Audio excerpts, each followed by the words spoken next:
Live from Stambaugh Stadium and Dyke Beatty Field on the campus of Youngstown State University, we present the 2017 home opener of the Youngstown State Penguins against neighborhood rival Robert Morris, the Colonials. Hi everyone, I'm Jim Campbell with Dre Smith to have the call for you.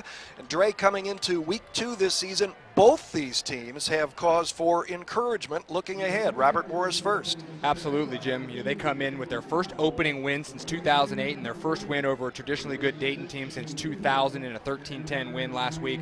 And then you have to be excited about where you're at if you're John Banasek, and today's a good measuring stick.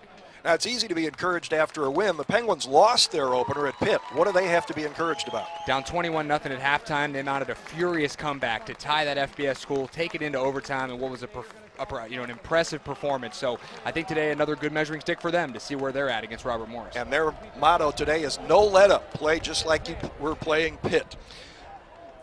Starting lineups and kickoff are next. Coming up. The Penguin Club supports your Youngstown State student athletes. Thanks to the Penguin Club, our student athletes are given the chance to win a championship and, more importantly, earn a degree. Join the Penguin Club to support YSU and benefit from priority season tickets, game day parking, and access to hospitality suites. Be a part of the team behind the teams. Join the Penguin Club and make a difference. Call 330-9411-YSU or go to ysusports.com for more information.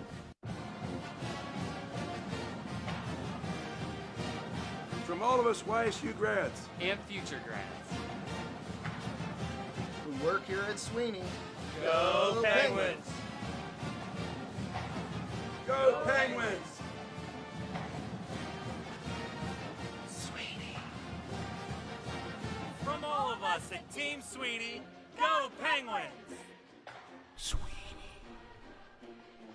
Visiting Robert Morris Colonials won the opening toss and deferred, so the homestanding YSU Penguins will receive the football. On offense first, with a unit that performed very well in the second half against Pitt last week. And Tevin McCaster, a power running back, but look out for a guy that'll be right behind him on the bench and will be one of the kickoff returners. Christian Turner, a true freshman who made a terrific debut last week. Offensive line played well. Jacob Zinni is a new starter there. Robert Morris on defense, like everywhere else, is very young, even more so on offense. Their kickoff guy is Nick Basilia.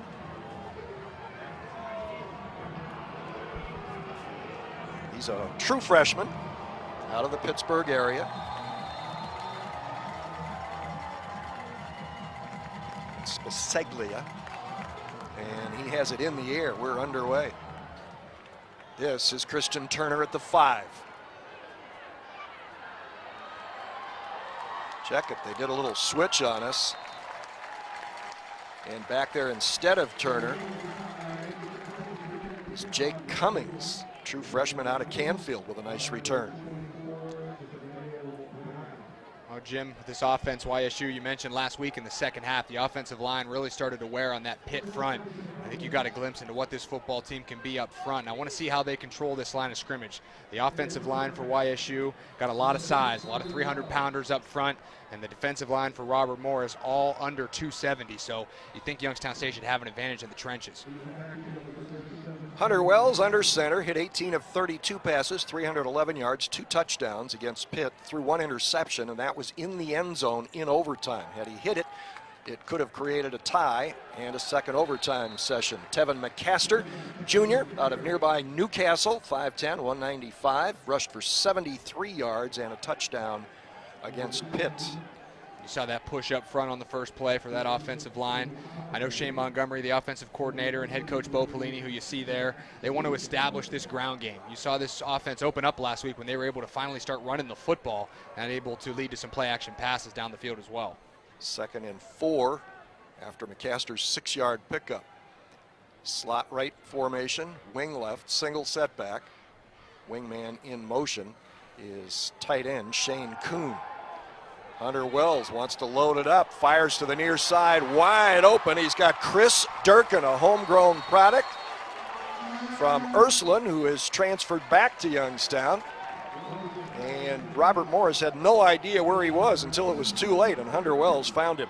We were talking about that play action pass. You see it here. You get some of the Robert Morris defenders to come up in the box a little bit. Hunter Wells stays in there, makes a nice throw down the field to Durkin. And Durkin's a guy, Jim, that had a great camp. You know, the Virginia Tech transfer. He is an athletic kid who started out as a quarterback at Virginia Tech, but with his size and ability, able to move to tight end. And along with Kevin Rader, he's a weapon for this YSU offense. Played quarterback in high school at Ursuline High School, which is just literally up the street from this stadium. In fact, Ursuline, for those of you who are not familiar with Youngstown or the high school programs here, Ursuline plays its home games in this stadium. This is Tevin McCaster weaving his way into the second and third levels and down to the 11-yard line. And we saw right there a gaping hole for McCaster to run through. Great job by that offensive line of YSU. This is, a group that's played a lot of football together. The left side of that line, Justin Spencer's a preseason All-American at left tackle.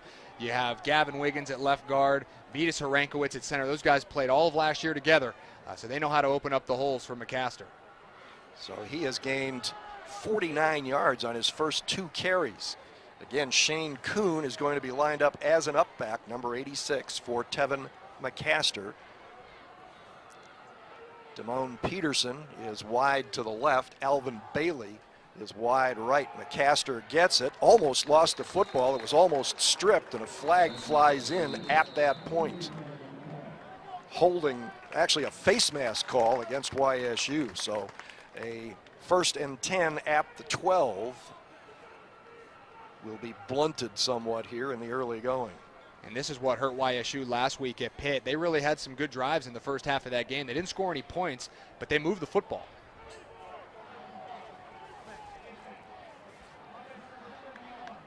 But it was the penalties, Jim, that really, halted those drives. They moved the football. They had success. They would get down into the red zone, and it would be a holding penalty, or an illegal formation that really stalled those drives. And I know that's not what the coaching staff for Youngstown State wants to see here early. Senior Cameron Fraser singled out as the culprit on that particular infraction. It takes the ball back to the 27-yard line and makes it 1st and 25.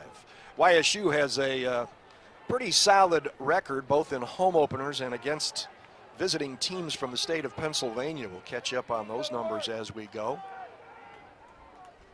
Kevin Rader, tight end, he's the man in motion from the left wing to the right wing.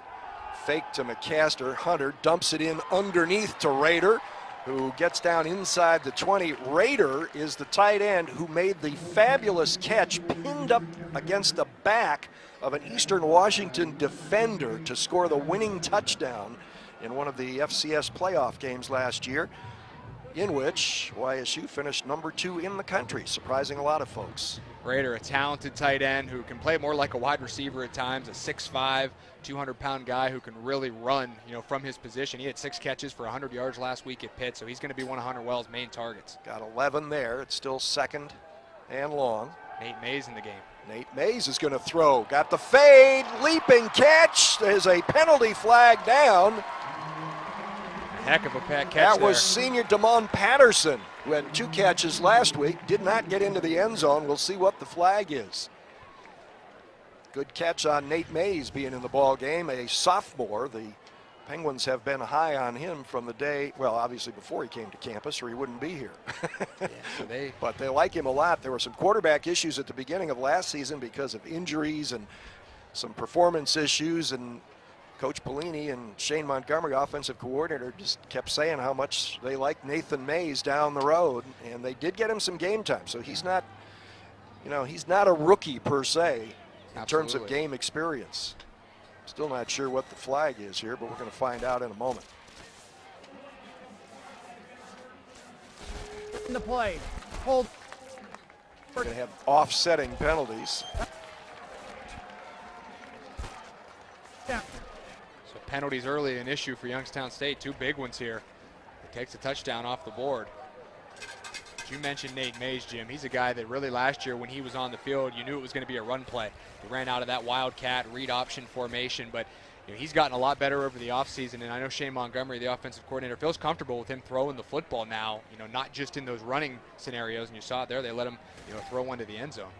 And that was a well-thrown fade because he put enough air under it that the defender couldn't get to it, even though he had good coverage. And Damone Patterson got way up to snag it, and by all appearances got at least 1 foot down in the end zone. So the offsetting penalties take points potentially off the board. And it is 2nd and 14 for the Penguins. Trying to get a look over to the sideline to see if Hunter Wells is, if there's not an injury issue. It didn't seem like he didn't spot any injuries with him. But they did not run any of this last week with Mays. He really didn't play a whole lot in that Pitt game. So interesting here that he's in the ball game down here in the red zone. Single setback is Tevin McCaster, who has 2 big runs on this drive. Kevin Rader is lined up as the tight end right. Again, it is Patterson and Bailey. And Mays starts to pull out from center and winds up on his backside. This is week 1 stuff here. Yeah. YSU's first game here at Stambaugh Stadium was back in 1982, and the Penguins are 28-6-1 in their first home game of the season. Since that time, the Penguins have won 18 straight home games in the month of September. That dates back to 2009. That penalty goes against Robert Morris. And the Penguins now are knocking on the door. They get a first down with that one at the 4. Mays, McCaster, cut back, drives hard. He'll come up about a yard short. Strong run by McCaster. Last year, Jim, it was a good sign if Tevin McCaster got in the end zone for Youngstown State. This team was 8-1 in the 9 games that he scored a touchdown. So he rushed for over 600 yards last year as one of the backup tailbacks. Really broke out in that Eastern Washington game that you mentioned. He had over 150 yards in that game and really became one of the main go-to options for this team, and he's going to carry the load this year. Shane Kuhn lines up at fullback. Extra blocker, presumably for McCaster. That's exactly right, and McCaster trips. Did he catch Nathan Mays as he went by? Because Shane Kuhn did his job. There was a huge lane for McCaster to run through, and he never got to it. Loss of a yard. It's 3rd and goal from the 3. Yeah, it looked to me like he just tripped over his own feet or got caught on the turf there. It didn't look like he got caught on anybody else, I don't think. Right, this time 3rd and 3, and the Penguins will go trips to the right. Bottom of your screen. Inside guy is Isaiah Scott, another homegrown product out of Hubbard. This is a situation where you can look for the quarterback run, and they like to run that read option play down here close to the end zone. Mays with a little audible. Throw all the way. Now rolls, scrambles, tucks it under as he is sacked back at the 6-yard line. Good job by the Robert Morris defense. I got to be honest with you, Jim. It makes me wonder if there's not an injury or something wrong with Hunter Wells, because this is a situation where you think he'd be in the game. You see Nate Mays here rolling out. He can use his feet. He's a good runner, but a great job by the Robert Morris defense to keep him in the pocket there and get to him. Well, so what looked to be extremely promising for the Penguins in a couple of miscues and some penalties forces them to settle for 3 if they can get it. Another homegrown product who played his high school home games here, Zach Kennedy out of Cardinal Mooney, a junior. Missed his only field goal attempt at Pitt. This one sails through, and with 9:23 to go in the first quarter, Youngstown State has drawn first blood in its home opener and leads Robert Morris by a score of 3-0. Kennedy, obviously, throughout his high school career and so far in his time at YSU, has been a huge weapon. Absolutely. He did a great job his freshman year coming onto the scene when a lot of people didn't know what to expect. A true freshman kicker, thrust into a big role, and he did a great job. Was a first-team All-Missouri Valley performer as a freshman, and last year set school records for field goals made and attempted. He was 19 of 29 last year after battling through some injuries. So he's a real weapon for this team in the red zone. When you need to get points on the board, he's a guy you can go to. And you saw there special teams coach Ron Stoops, who's done a great job with his special teams in an area that Bo Pelini takes very seriously. He's very active with them in practice and really takes an active role in the special teams. Such an important part of the game that gets overlooked. See what the flag is here. 61-yard drive in 8 plays. Penguins are getting ready to kick off, and they're getting ready to kick it off from the 35, so. Like a personal foul against Robert Morris. Which means the Penguins would then get to kick off from the 50. Or not. They may have picked up the flag. You got to give Robert Morris a lot of credit on that defensive possession down there with the Penguins knocking on a door. For them to be able to stand and hold like that and force a field goal, that's a win. You know, for them to hold the Penguins to 3 on the opening drive and stop that momentum from building if you get in with a touchdown. So, and Robert Morris is a team that, you know, they struggled last year, only 2-9, but they were in the top 30 in the FCS in 7 different defensive categories. So this has been a team that's played a lot of good defense under head coach John Banasek in his 4th year.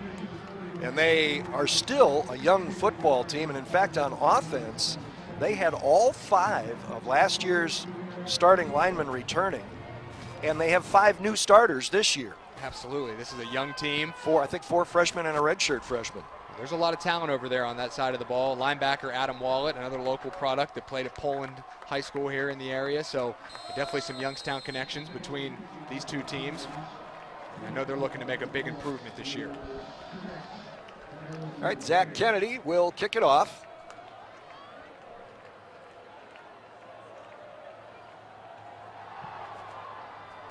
Hangs up into a wind, grabbed at about the 12 and across the 20, and then really bumped by the Penguins is return man Harrison Dreyer. Wow. Heck of a play there by the Penguins. That special teams flying around, as you'll see right here, just coming in with reckless abandon. Great play to get the ball loose. That's Christian Randall Posey, a linebacker who is a special teams monster, Jim. He is a guy who flies down on kick coverage, a big hitter, and he prized the ball loose there to get YSU the football. And it looked like Teray Bryant, the freshman linebacker from Lithonia, Georgia, was the one that hopped on it. So I know Ron Stoops is going to be happy about that one, making a big special teams play right on cue, as we just talked about, you know, how important that is. And you see it gets YSU an extra possession. Well, not a good way to start your offensive day on the road when scoring points is a challenge at best. Now we're going to get a stoppage of play. Get a timeout from Robert Morris. That's our first charge timeout of the half. Robert Morris Will also be a media timeout. calls a timeout with 9:17 to go in the first quarter. And in a stop-and-go affair so far, it's Youngstown State 3, Robert Morris nothing.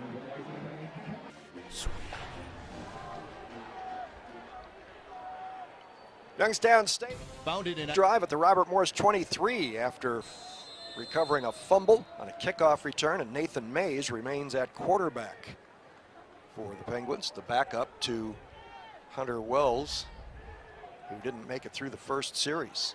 Mays on the option, late pitch, almost fumbled. Tevin McCaster is going to be lucky to be back at the line of scrimmage. And we see the Robert Morris defense doing a great job there running to the football. We know with Mays in the game, the option is going to be part of the package, and that's got to be in the scouting report for the defense, and Robert Morris was ready for it there. No gain, 2nd and 10.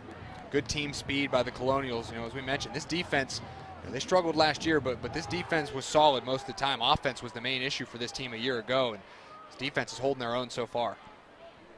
2 wide receivers to the bottom of the screen. The outside guy, Alvin Bailey, in motion to the slot. Mays, little swing pass to McCaster, grabbed behind the line of scrimmage and dragged down at the 28-yard line by inside linebacker Joseph Uatafe, a senior out of St. Petersburg, Florida. The senior linebacker showing his range there. He was second on this team last year with 81 total tackles, had 3.5 sacks. So he's a guy that could do a lot for this team, a veteran who's been around, been in this system for a couple years.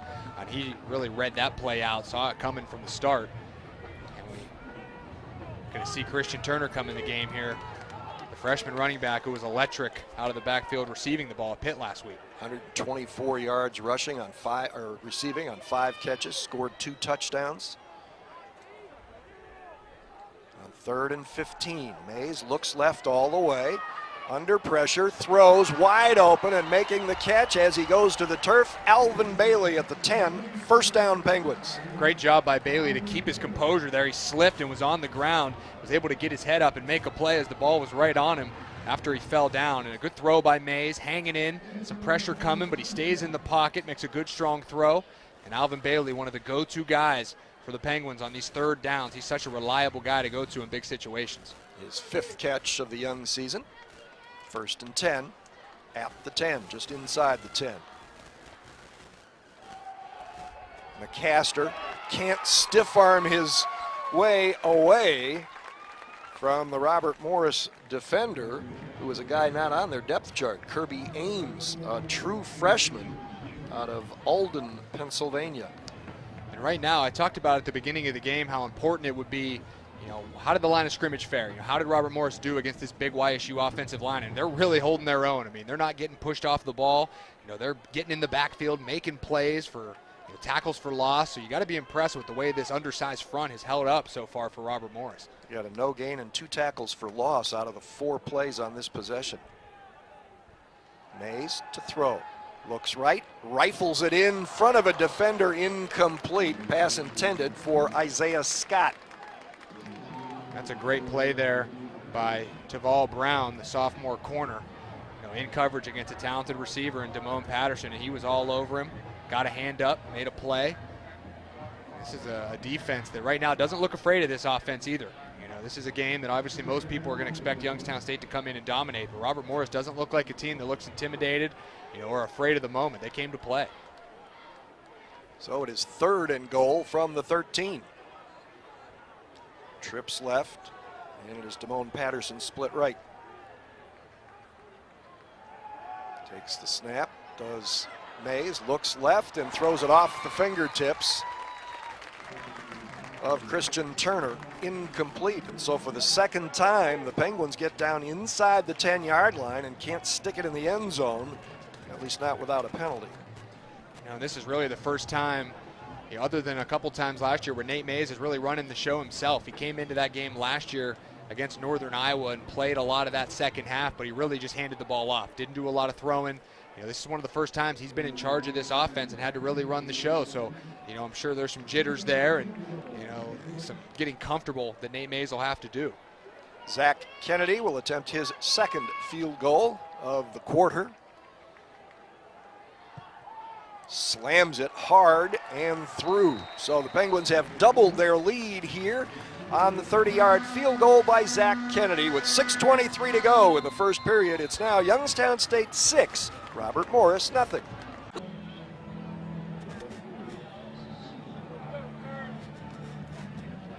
Youngstown State now leads Robert Morris 6-0. The 30-yard field goal by Zach Kennedy completed a 10-yard, 7-play drive. Took 2 minutes and 54 seconds. It was a drive in which the Robert Morris defense, after its special teams had coughed up a kickoff at the 23-yard line, played very well. And now the offense is hopeful of getting its first touch of the afternoon. And fortunate only to be down 6-0. Zach Kennedy kind of mishit that, bounced up and taken at the 18-yard line. And rumbling out of traffic, TJ Neal, a sophomore running back. And you got to be frustrated if you're Robert Morris, who's already down to 6 minutes left in the first quarter, and you haven't even got your offense on the field yet. So now we'll get our first look at this Colonial offense. There you go, and you can see that front line is dominated by freshmen, and their quarterback, Jimmy Walker, is a San Diego State transfer. Walker, a guy that also spent some time at Cerritos College in California, was one of the school's most prolific passers. Handoff on first down. And that is Cole Blake, redshirt junior running back. Look at the YSU defense. New defensive ends this year after losing 2 guys that went to the NFL, but I know the Penguins are very happy with Faison Chapman and Lou Jean. Yeah, different ends, but they bring a different skill set, but talented, athletic kids who they feel like can step in admirably for Derek Rivers and Avery Moss, who have moved on to the NFL. After a 4-yard gain, the throw short and dropped. Good job by Billy Nico-Hurst, the corner there for YSU, getting a hand in as the Robert Morris receiver went to make a play and forcing the ball out. Nico-Hurst, a guy that played at safety last year as a backup in the playoffs, and moved him to corner this season, one of their main cornerbacks. So he's a versatile guy in that secondary. He's had experience. They rely on him for a lot of different roles back there. Taven Allison, a redshirt freshman from Detroit who caught 2 passes against Dayton, coughed that one up. So it is 3rd and 6 for the Colonials. Staring into the sun with the wind at their back. Rollout, throw, good catch on the far sideline. Tim Vecchio, who caught a couple of passes last week. He's a sophomore, played at Penn Trafford in the suburban Pittsburgh area. First down, Robert Morris. Vecchio led them in receiving last year, 35 catches, 308 yards, and a good job by Walker there. He could have ran, had a window to maybe step up and run, but kept his composure, kept his eyes downfield, found an open receiver for the first down. And Jimmy Walker's a talented quarterback. He led them to that victory last year, and a guy that's had success, at some other schools, so he really brings some stability and some downfield passing attack to this offense. Yep. Not sure why there wasn't a flag. Running back got a very early start that time. On the carry for no gain is Cole Blake. Jimmy Walker, last week against Dayton, hit just under half his passes, 14 for 29 for 198 yards. He got one into the end zone and had one picked off. The touchdown pass was a 72-yard effort. 1-yard gain is the official call on that. 2nd and 9.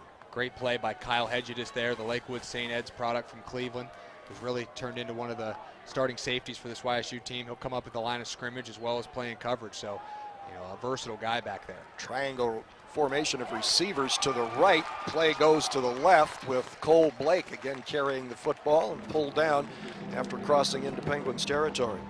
A little bit of a misdirection formation there for the Colonials. Did a good job. Get the motion moving one way, hit the run play back the other, and did a good job catching the Penguins off guard a little bit, but a good tackle again by Hedges to come up and make a sure play to stop them before it became a real big gain down the field. 3rd and 3. Robert Morris rushed for 122 yards as a team against Dayton last week. Piled up 320 yards in total team offense. 2 receivers to each side. And Jimmy Walker alone in the backfield. Now he will get some company. Drops to throw, and Dreyer, the freshman, gets it and steps out of bounds. He's the guy that dropped back out of a slot into the backfield. And a good job by Walker of just taking what the defense gives him. You don't have to force it down the field and turn the ball over. Just it's 3rd and 3. Know your yardage and your distance and take it underneath, get the first down, and keep the chains moving. At the Youngstown State 44-yard line. Leading receiver Tim Vecchio by himself. Man-on-man coverage at the top of your screen. Walker, slant, miss. That had to be miscommunication. Somebody didn't run the right route there because Walker knew what he wanted to do with it. Tight end Reggie Green was in the area, but it didn't seem, unless, again, he ran the wrong route, it didn't seem like he was the primary target. And Vecchio was breaking down the far sideline, so the ball would have been short for him. I was looking for Reggie Green there, who's a talented tight end, 6'3", Pittsburgh transfer. Had a couple catches for 43 yards last week, so he'll be a guy that Walker will look to. Try and create some mismatches. Offset tandem receivers to the right this time. Little delay handoff to Dreyer, breaks a tackle at the line of scrimmage and hustles down to about the 39-yard line. Not bad for a guy who wasn't listed on their 2 deep. Yeah, heck of a move there. Little shimmy move, little jump cut. Made a YSU defender miss and gets positive yards. So Robert Morris has to be happy with the way they're moving the football on this first drive. 3rd down 5 at the YSU 39. 3rd downs, this is where this team struggled. They converted only 15% of their 3rd downs a year ago on offense. So this is a place that the Colonials are looking to get better and more efficient. Dreyer in motion. Walker, the rush is coming. They hold it off on a good hit on the near pass reception by Taven Allison. He was greeted rudely by Lee Wright, senior linebacker. Lee Wright, one of the best linebackers in the Missouri Valley Football Conference, maybe in the country. No one, not many guys run as good from sideline to sideline and play the run as well as Lee Wright. He's really a linebacker that does it all. Has really had to step in and be a leader for this defense this year with Rivers and Moss and other guys moving on. So he's going to be a guy they count on to be all over the field. Adam Check is the punter. Averaged a little over 38 yards a kick. Hangs it up end over end. Hits just beyond the goal line, so that is a touchback. Even if he had gotten the reverse spin on that, it would have been a touchback. Timeout on the field with 2:06 to go in the first quarter. It remains Youngstown State 6, Robert Morris. Oh boy. Bob, your burrito is sparking. Bob. Get a dollar for dollar match of all the cash back you've earned at the end of your first year, automatically. Where'd you go, Bob?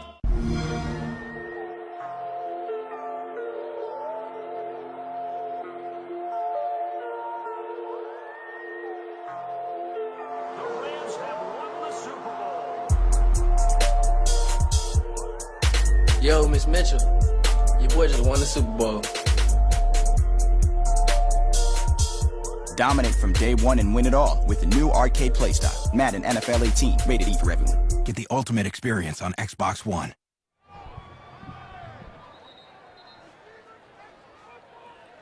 Sophomore Nathan Mays, number 7, remains at quarterback for Youngstown State on its third possession of the ball game. And right after this first play, we'll give an update on the condition of the guy he replaced in the first series, Hunter Wells. A little bit of a low snap. Tevin McCaster there to take it, but the Robert Morris defense, again, alert and sure tackling, buries McCaster. What do we know about Hunter Wells? Well, it seems like we've got an update from down on the field. It looks like he is definitely some type of injury, maybe in a sling.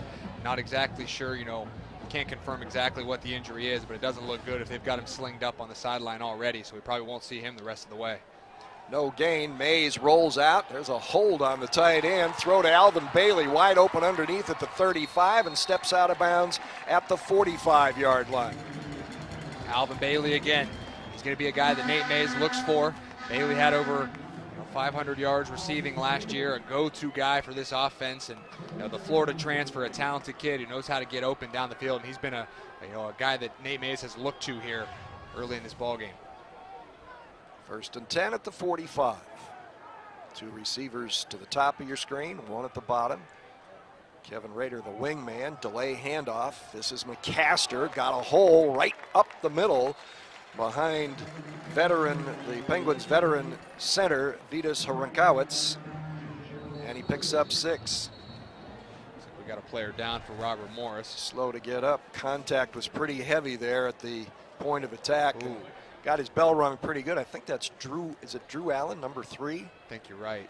Cornerback. He's a local product, actually. He's from nearby Newcastle. And he looks like he's not doing well to get his balance. So hopefully the medical staff will take care of him. And obviously know the climate of football, nowadays, the head injuries and how careful they are about those kind of things. So certainly wish him the best, because it looks like he needs to be back in this ball game, that's for sure. Not anytime soon. We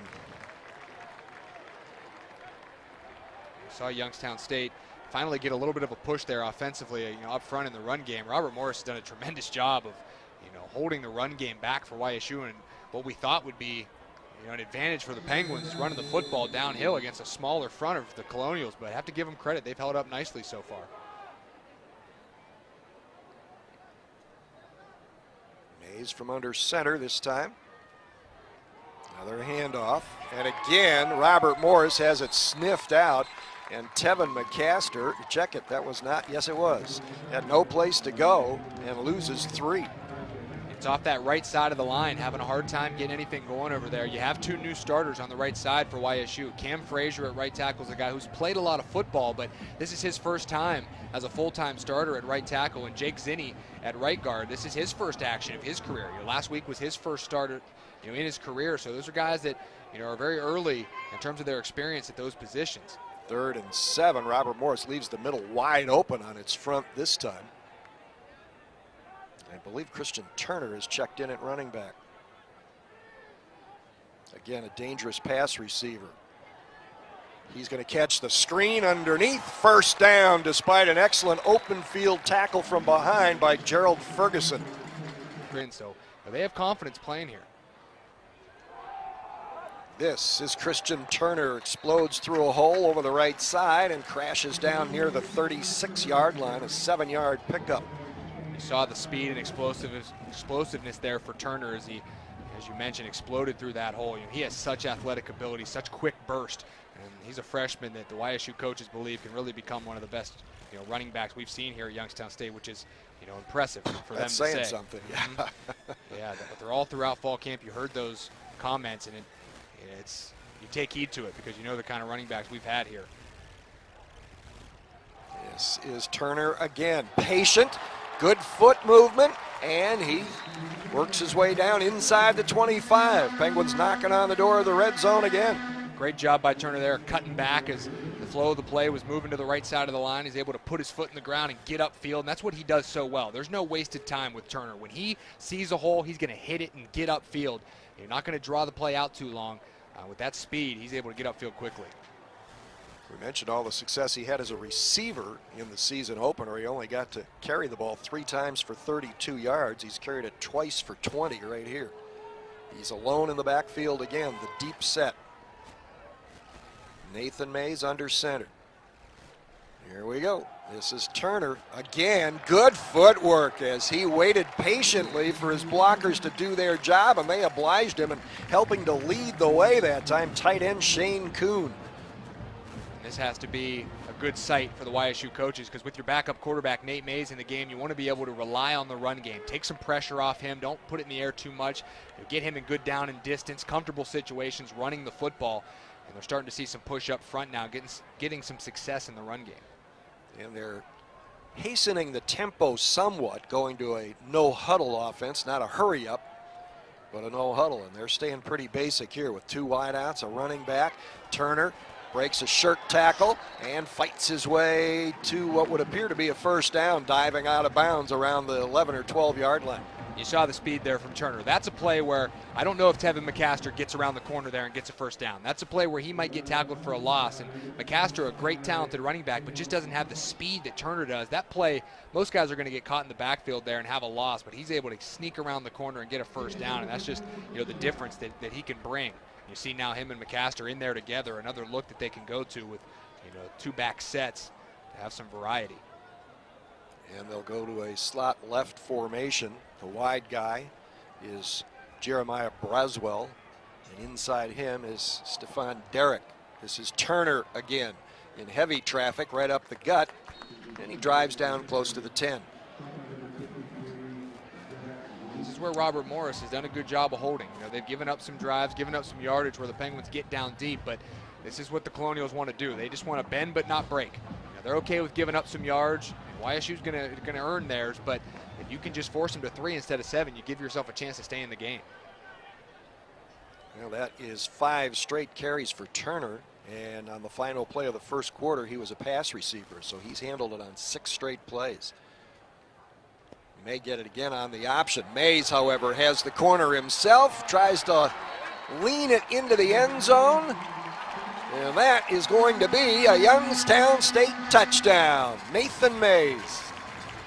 This is what Nathan Mays brings. He brings that running element around the corner here. Does a good job getting away from a defender, keeping that body up, use of the arm, and getting in the end zone. Nate Mays is a guy who is multi-talented. He can run the ball and throw the ball. It just gives you a different feel, and you got to be encouraged if you're the YSU coaching staff to see your backup come in, you know, and lead your team to a touchdown there. Zach Kennedy looking for his first extra point of the afternoon. He was 2 for 3 at Pitt. Kyle Hedges is his holder.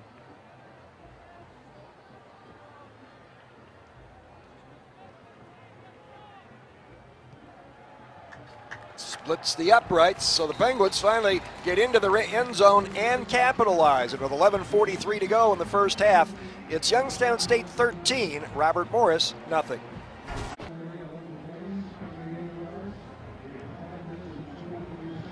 Now the scoring drive Youngstown State just put together, an old-fashioned Penguins offensive display, 80 yards, 11 plays, 5 minutes and 23 seconds. And of those 11 plays, 9 of them were running plays, including the 10-yard option run by quarterback Nathan Mays to get into the end zone. Zach Kennedy will kick off for the 3rd time this afternoon, and Harrison Dreyer, the freshman, will return. This is going to hang up. Dreyer drives toward the end zone, and he'll take a knee for a touchback. And on that Youngstown State scoring drive, Nate Mays gets the touchdown, but Christian Turner really carried the load. Had at one point, I think, 5 straight carries on that drive, and you got a difference in the run game when you got the ball in the hands of Christian Turner, the talented freshman running back who looks like he's going to become, immediately a key part of this offense for YSU. And we immediately saw a change in the dynamics of the YSU offense when he started running the ball out of the backfield. Well, the thing, too, that this gives Youngstown State, in the past, they've always had a guy that you can look at as primarily a power back and a couple of guys that you can look at as speed backs. And they've got that, and they've got depth behind those two guys as well. They really like their depth at running back. This is Dreyer doing a nice job, gave a little ground to keep the Penguins defender. That was, Armand Delavade off his feet, and Dreyer was able to turn it into positive yardage. Been impressed with Dreyer so far. A young guy coming in, as you mentioned, wasn't listed on the depth chart, but he's gotten a lot of work here early. He's, got some shiftiness to him. He's a tough guy to bring down. And Armand Delavade, one of the most sure tacklers, in the country. And if you're able to get around him, it's pretty impressive. 5-yard pickup.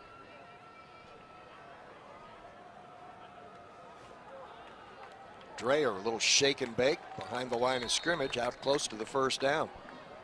Good job by the offensive front. Again, those guys are very, very young. Center Eric McAllister, redshirt freshman.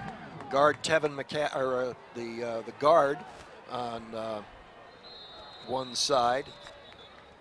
Jason Sheldon is a true freshman.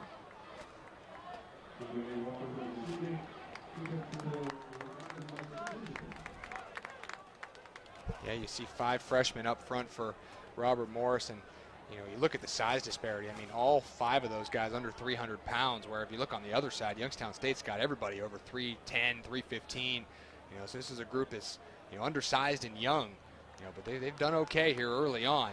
This offense just hasn't been on the field. This is only their 2nd drive. We're already into the 2nd quarter. Dreyer again. Oh, he does a good job using his blockers, breaks a bunch of tackles, and he's got their biggest gain of the day. Another impressive run by Dreyer. He's got a good mix of power and speed. He's elusive, but he's also powerful, breaking some tackles there as well. He'll be on the depth chart next week. You can count on that. I believe it was Armand Delavade who was there again, and Dreyer just wouldn't let him get enough to make the tackle. First down at the Penguins' 36. You already see the difference on this Robert Morris offense this year to last year. They only had 103 total yards against YSU last season in the game here at Stambaugh Stadium, and a 38-6 win for YSU. This offense in just a year has transformed into a completely different unit that's much more dangerous and talented. Williams, handoff. And this time there's no escaping the Penguins defense. Different running back, though, trying to do the escape. That's TJ Neal, a sophomore, who ran for 57 yards on 11 carries against Dayton in the season opener. And it looks like we are going to get a Youngstown State timeout after that 2-yard gain, with about 9.5 minutes to play here in the first half. And with that, we pause with the Penguins and Colonials at Stambaugh Stadium.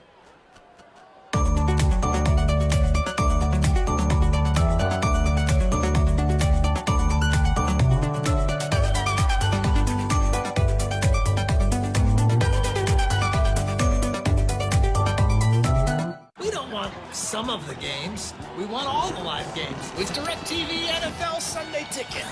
We don't just want some Dak Prescott. We want all the Dak Prescott. Switch to DirecTV and get every game every Sunday with NFL Sunday Ticket. Call 1-800-DirecTV.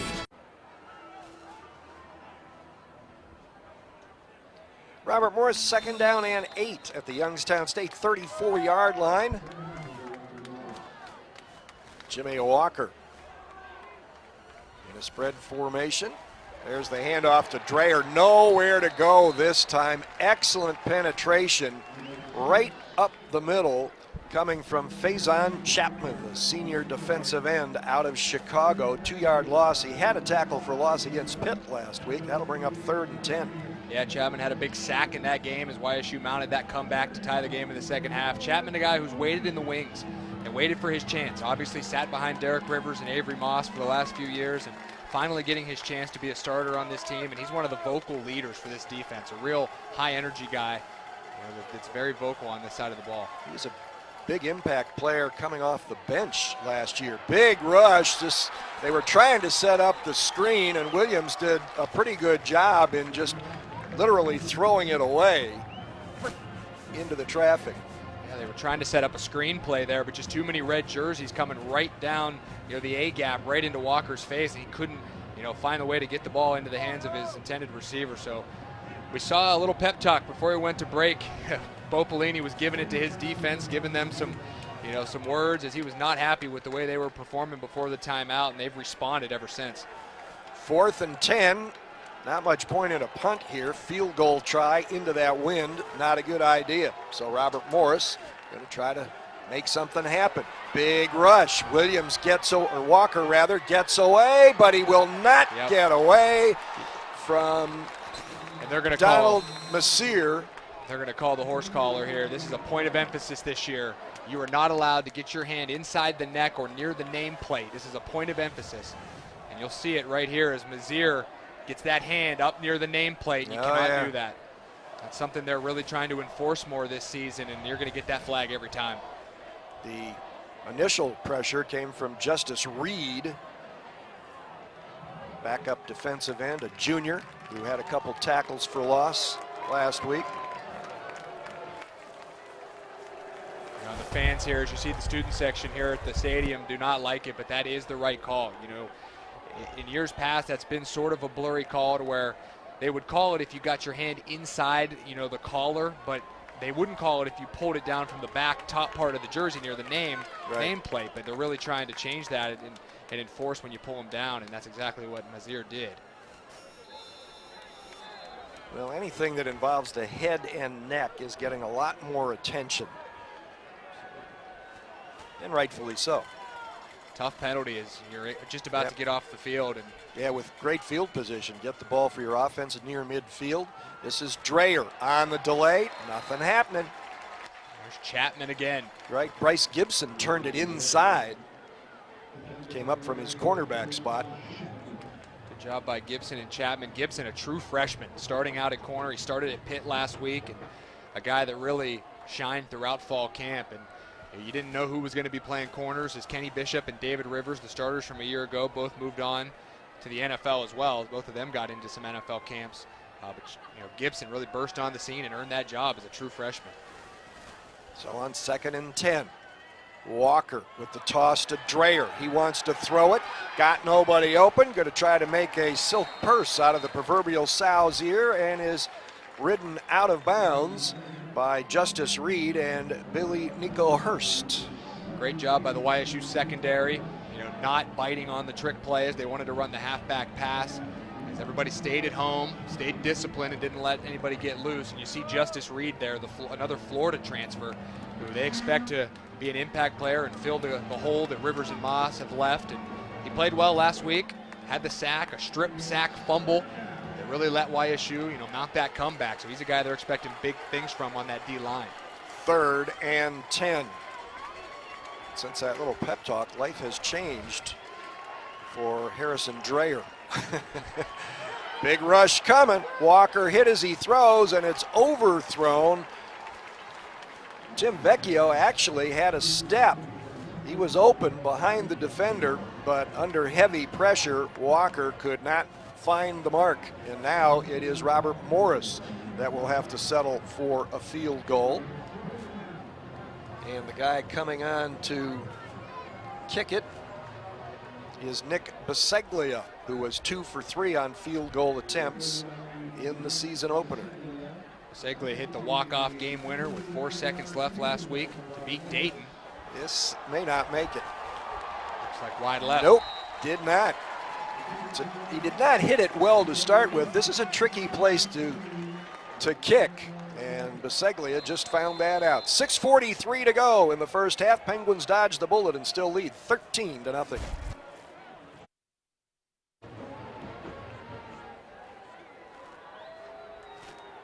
After the missed field goal, Youngstown State gets the ball back at its own 21-yard line, leading 13-0.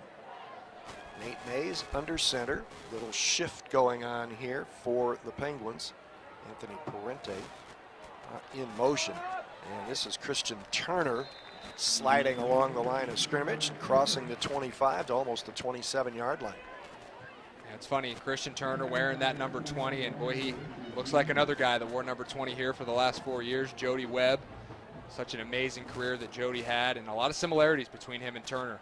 There's a 6-yard pickup, and look at the great use of blocking, patience, quick choppy steps, and Turner, after gaining 6 on first down, gets the Penguins a new first down to work with out at the 44 on that carry, 34, excuse me, on that carry. He just has such a good feel when the ball's in his hands, just how to set up blocks. And Shane Kuhn, the senior fullback tight end, told us that it took 3 days in fall camp for them to know that Turner was a stud. Deep throw by Mays, perfect delivery over the shoulder, but incomplete as Damone Patterson could not hang on. That was a terrific throw by Nathan Mays. Great throw, and it looked like it was going to be a downfield connection to Patterson, who's one of the best vertical threats, in the country. But Taval Brown, defense, great play, number but 99. Offsides on Robert Morris. Late. Still first down. Brown, the corner there, the sophomore, made a really good play, and he's done a good job. He made a good play down in the red zone early in the first quarter to prevent a touchdown, guarding Patterson, and doing a good job staying with him there and getting a hand up to break up the pass. Good time to take a shot like that when you figure you've got a free play with the penalty flag down. That was a tremendous throw by Mays as he put it right where it needed to be. Good play by the defender, but a good-looking throw. Tight end Anthony Parente, a senior from the Pittsburgh area. Played at Gateway High School, acting as the fullback here. He'll block for Christian Turner, who crosses midfield down to the 47-yard line. You mentioned Anthony Parente, who played tight end and fullback. That tight end position is a group that this team feels really good about. They're deep. We mentioned Kevin Rader. We saw Chris Durkin get a reception early. They got Parente, Shane Kuhn. A lot of depth and experience at that tight end position. Back and play quickly. Turner on 2nd and 1. Finds the edge and runs into his own bench near midfield. It's another first down. He's able to scoot outside, and I just think it's going to be really hard for him not to become the main ball carrier out of the backfield as well. I think the coaches have talked about not wanting to put too much on the young freshman. It's early in his career, but what he's shown in these first game and a half, and it's going to be hard to keep him off the field and keep the ball out of his hands. He just gives you such a playmaking ability. Simple formation, couple of tights, 2 wideouts. Parente in motion. Little counter play for Tevin McCaster, and he blasts across midfield.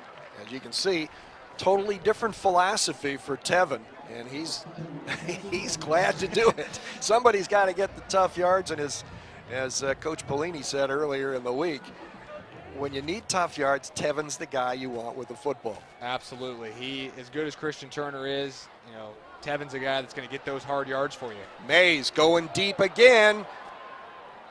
Incomplete. Overthrown. There was a little hands back and forth there. Robert Morris was begging for a penalty, but get offsides again on Robert Morris. Results in a first down. Nate Mays doing a great job with that hard count, using his cadence to get the nose tackles of Robert Morris to jump into the neutral zone. So take another 5 yards there. First down at the Robert Morris 42. We talk about Tevin McCaster, the hard yards and the way he runs.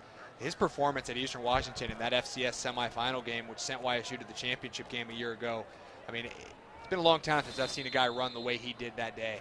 The power and the second effort, breaking tackles. I mean, he really is a tough kid, and that was an impressive performance that day. And I think he earned everybody's respect with the way he ran over 150 yards on the ground out in Cheney, Washington last year.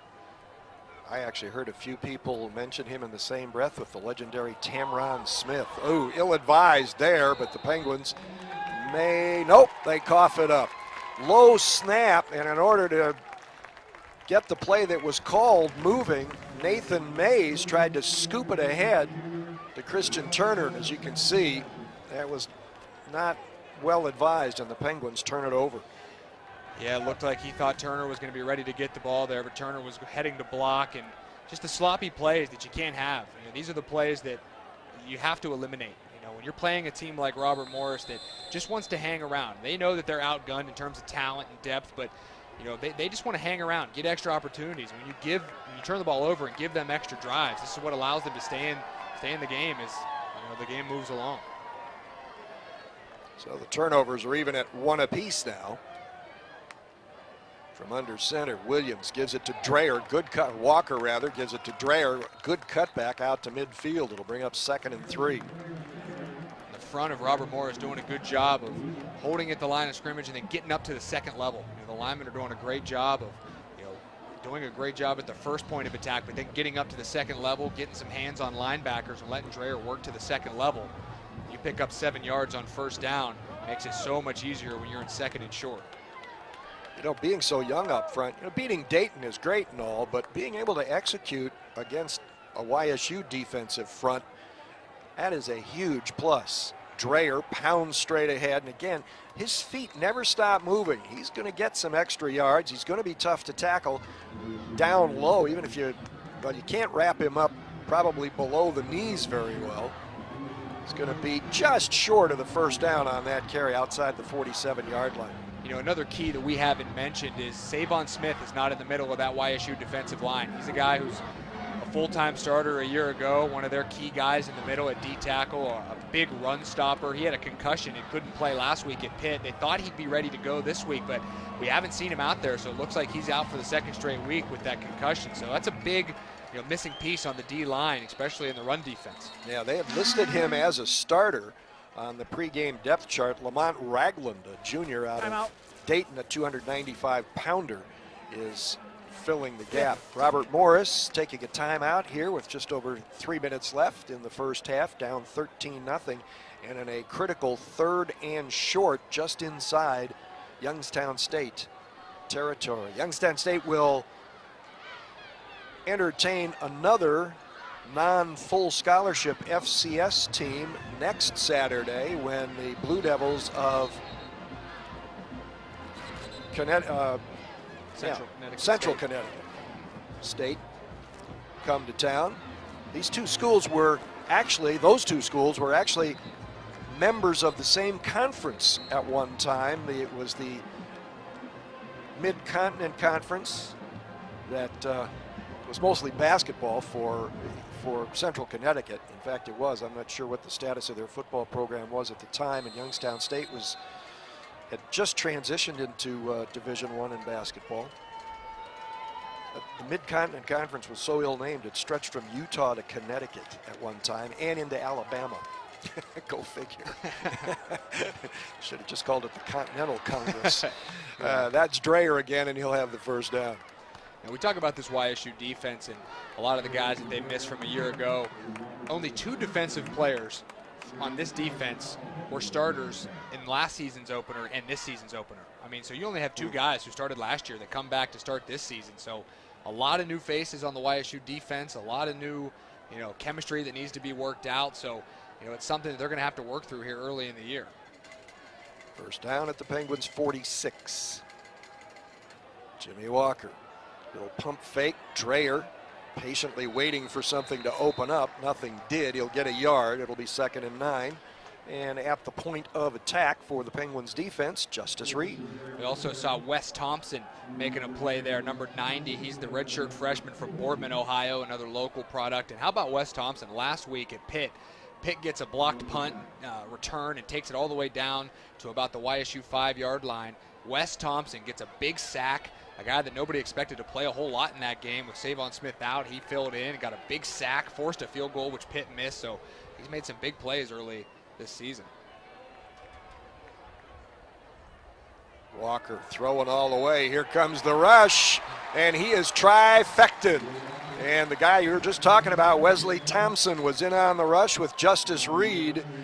A loss of 9. We see Justice Reed right now. I mean, number 70 for Robert Morris. Rene Rodriguez, the right tackle, is just getting absolutely dominated at the point of attack. That's a mismatch right now. Justice Reed is an athletic big man. The Florida transfer. He's an elite level talent at that pass rusher position, and right now just a lot for Rodriguez to handle coming off the edge. So it is a 3rd and long now for Robert Morris with 1:39 to go before halftime. They're trying to figure out a way to salvage some points before they head to the locker room. They probably feel both fortunate that it's not a larger deficit, but they also have to take credit for making some big plays and stopping Youngstown State twice in the red zone. Absolutely. I think that you could look at it both ways. I mean, this could have been a game that could have got out of hand early, for Robert Morris, with YSU knocking on the door a couple times, and they were able to hold. And, I think at this point you just want to get out of here still within striking distance, be within a couple scores and not be too far down. But if you look at this YSU defense, last week, head coach Bo Pelini and defensive coordinator Carl Pelini told us that they just thought that this team needed to be more aggressive and play on their toes. They were sitting back against Pitt, kind of letting them dictate the terms, being more reactive than aggressive. And I think after that pep talk that we talked about earlier from Coach Pelini, they're being much more aggressive and really flying around. 3rd and 13. Single setback this time. Wide out to each side. They go to the running game. Dreyer stops. Big mistake. He had nowhere to go, and he was met standing up by Johnson Luigi. They get a call here, probably going to be holding on the Colonials as they start to make their way back. It's a loss of a yard. Penguins will take the penalty. Chop block. They get a chop block on the Colonials. 15-yard penalty. Still 1st down. There's all you need to know. Absolutely. Saw Armin Delevate in on that last tackle as well. Armin's such a gutsy, instinctual football player. Jim, they talk about all the time that he's a guy, when you look at him, you would never think that he'd be one of the best linebackers, at the FCS level. He doesn't look particularly intimidating or physically, he doesn't stand out, but boy, is he a football player. Just runs to the ball, knows where everything's going, so instinctual. And, he's played here ever since his freshman year, and what a leader he's become on that YSU defense. He's made people learn how to pronounce his name, that's for sure. Seems like he's got 5 or more tackles every game. 1st and 25. Tight formation, though, for the Colonials. Jimmy Walker wants to throw, has the protection, finds a receiver underneath for the completion. And on the catch, it was his favorite target, Tim Vecchio, on the coverage for the Penguins, Kyle Hedges. Walker able to get some time there. He's really been under pressure a lot today, where he hasn't had a lot of clean pockets to throw from, but the offensive line there did a good job protecting him, got a nice window, and delivered a good ball to his most reliable target, Vecchio. 11-yard pickup.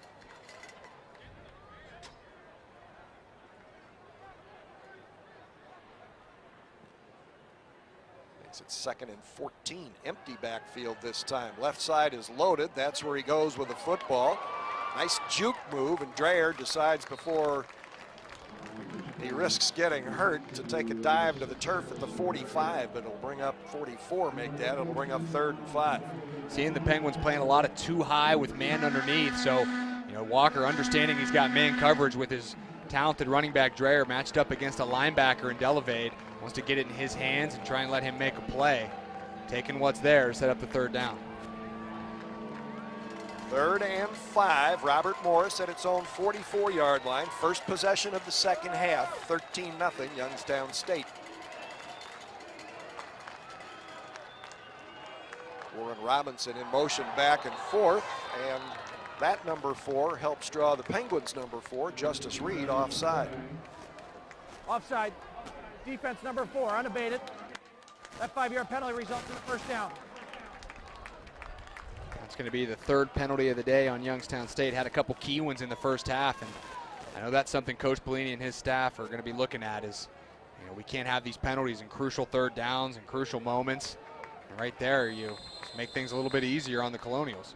And one of those penalties wiped out what would have been the first touchdown of the ball game. Nifty throw from Nathan Mays to, I think it was Damone Patterson who made the catch, but there were offsetting penalties on the play. This is Dreyer again. Good patience, gets into the second level, and he was patient enough to use an apparent hold to get that upfield yardage, or downfield yardage, if you will. Once he gets past the 50, this play will come back on a holding call. Yeah, right now that offensive line is having a hard time handling the Penguin front, and when they're getting beat, getting a hand out and holding, and we are seeing Savon Smith in the ball game. It looks like for the first time. I thought I spotted number 52 out there. First down.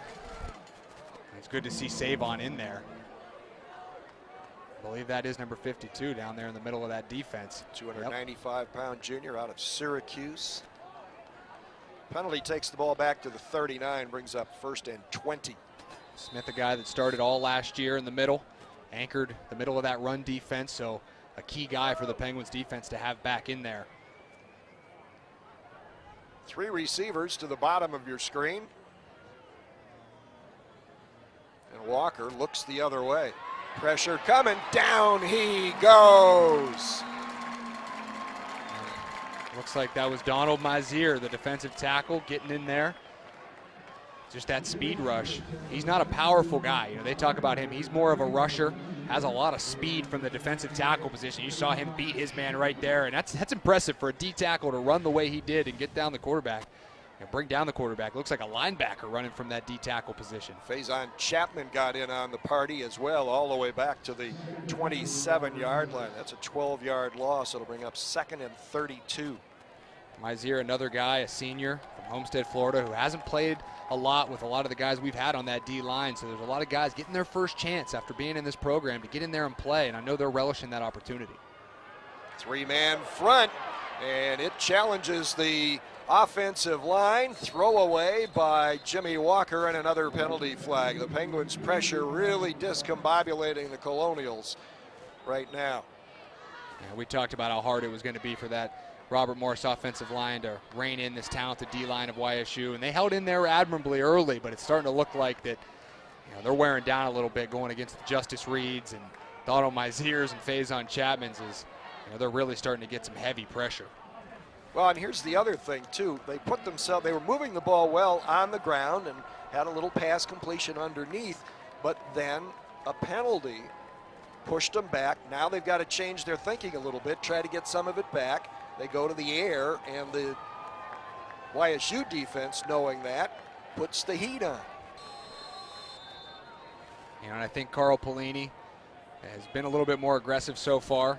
He's been dialing up a few blitzes, getting some guys coming off the edge, and he said that it's been a challenge for him working with new guys, a lot of new faces. They've had to scheme some stuff up a little differently, but he said it's been exciting. They have to do things a little different without that same pass rush that they've had last year, but they're starting to get it going here in the second half, and we'll get a timeout. Well, you hate to have to take a timeout when it's 2nd and 42, but they did, and so will we. 10:22 left in the third quarter. Still Youngstown State 13, Robert Morris nothing.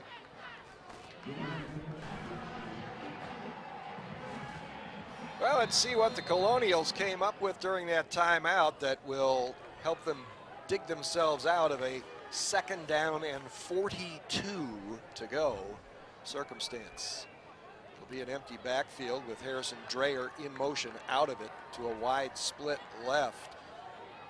Walker looks right and throws behind his intended receiver, Taven Allison. Allison's had a couple of drops today, and that's, I think, the second occasion when Walker has misfired on an attempted connection. Allison, the freshman, transferred from Eastern Michigan, had that big 72-yard TD catch last week from Walker in their win over Dayton. But YSU just continuing to get pressure right in the face of Walker when he drops back, and just making it so hard for him to stand in there and find a receiver. Well, now in 3rd and 42, you don't have to be aggressive. You just want to keep everything in front of you so they don't get a big play, something that often breaks when you put pressure on in a situation like this. Penguins with decent pressure. Here it comes late. You can only hang on so long, and breaking through again, having a big day, is Justice Reed. Justice Reed gonna get his second sack of the day, as he is just right now a man possessed. Gets blocked to the ground, gets back up, still able to make the sack. And the Florida transfer, we know what kind of talent he's got, and he's starting to look like a couple of the guys we've had here in the past. That's a dangerous pass rusher coming off the edge, and the coaching staff got to be excited about the way he's looking. That's where Jimmy Walker has to know, I only get so long in the pocket, and then I got to make a decision. In this case, he decides to settle for a punt from inside the 10. Ball fielded on a hop and returned from the 45-yard line. And that's actually Jake to Coates. 36-37, and Jake Coates, a track and football star at Warren JFK, John F. Kennedy High School. Yeah, he had a number change this week, as switched to number 25, and he's a fast kid. He has a lot of speed, and the coaches really like the way that he's not scared on those punt returns. You saw him, the ball came up, he wasn't afraid to field it and run with it, and when he gets ahead of steam, he's got a lot of speed. And he's the kind of guy that can make you miss as well when he's got the ball in his hands.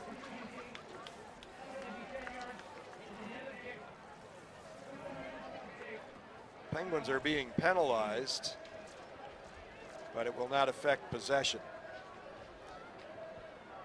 We'll be right back after they sort it out, with the Penguins still leading.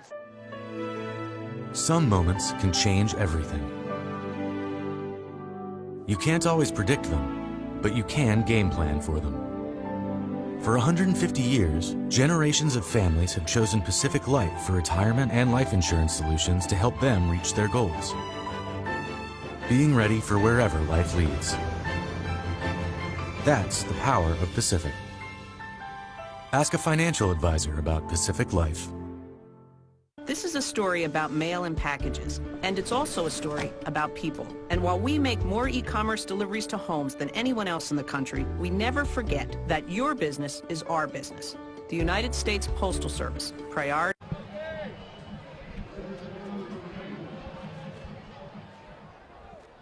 Penguins start from their own 45-yard line on their first possession of the second half. Robert Morris had the ball for about 5.5 minutes at the start of the third quarter, but it was a pretty painful 5.5 minutes. They endured some negative plays and shot themselves in the foot with some penalties. This is Tevin McCaster. That is the trademark of a Tevin McCaster run there. Second effort, just pushing the pile forward, and Tevin's a kid that's really kind of growing into being a leader on this team too. Sat behind Martin Ruiz and Jody Webb the last few years, learned a lot from those guys, two of the best in school history, and he seems ready to really become one of the leaders of this football team offensively. Nathan Mays at quarterback. McCaster, no, that was a great fake. Mays kept it, flips it out in the flat to Alvin Bailey. Wow. That was some nifty ball handling right there. I'll tell you what, Nate Mays is so good with that play fake on the read option. He fakes cameramen out and us on the field. I mean, when I've been down on the field during practice and fall camp, you have no idea who has the football. He does such a good job right there, and then had the alertness to stay behind the line of scrimmage, flip the ball out for a good gain. That is a first down at the Robert Morris 43. McCaster head down, dragging white-shirted defenders with him as far as he can go, which is the 38. Seeing that offensive line for the Penguins starting to play with a lot more attitude, a lot more physicality, and I know that offensive line coach Carm Brasillo had to have challenged them at halftime and told them, as you see Hunter Wells there on the sideline, the starting quarterback for the Penguins, in a sling, and that's not what you want to see if you're a Youngstown State Penguins fan. Couldn't see the monitor very well. Which arm was it? Toss sweep. McCaster's got the corner, penalty marker down. McCaster may make it to the end zone, but I don't think it'll matter. Knocked down short at the 1 or 2 yard line, but a penalty marker back at the 25. Yeah, they're going to get a hold, I think, here on the outside, some type of penalty on maybe a wide receiver, a tight end blocking out wide. Yep, had two guys escorting. It is holding coming back, but Jim, it did look like it was the right arm of Hunter Wells, that throwing arm. So obviously not good news there, and you hope that he can get back as soon as possible. Looks like they got Alvin Bailey previous in the play there. I think Alvin Bailey had a hand from the back of a Colonials defender, and they'll bring it back. And again, penalties.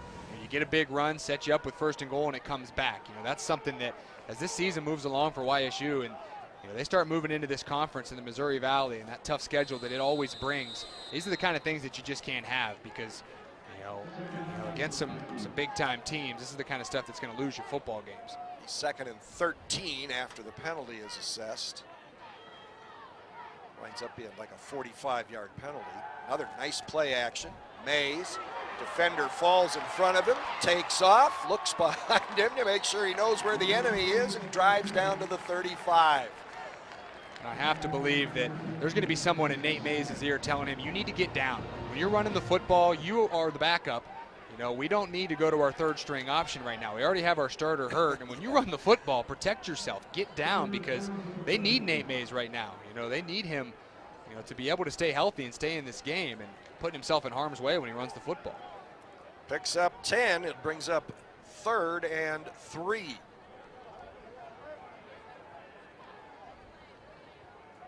McCaster, 1st down.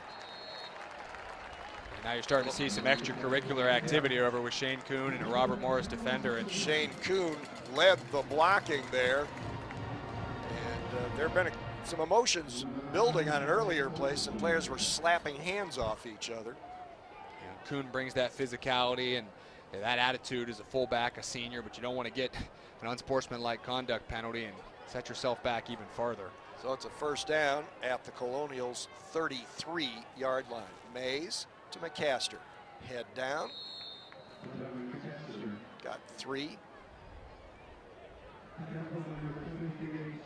With Hunter Wells out, the one thing, having Nate Mays in, this is valuable playing time, for the young guy who played a little bit last year, but, this is one of his first full times being the guy running the show. So this is valuable experience as the season moves along if he has to play in a more featured role. Doing it like in a 2-minute drill. Wow, another great play fake, but a pass off the mark. That went way over the head of Alvin Bailey as he was trying to set up a little wide receiver screen to the far side, and got away from him on the throw. It'll be 2nd to make that 3rd down and 7.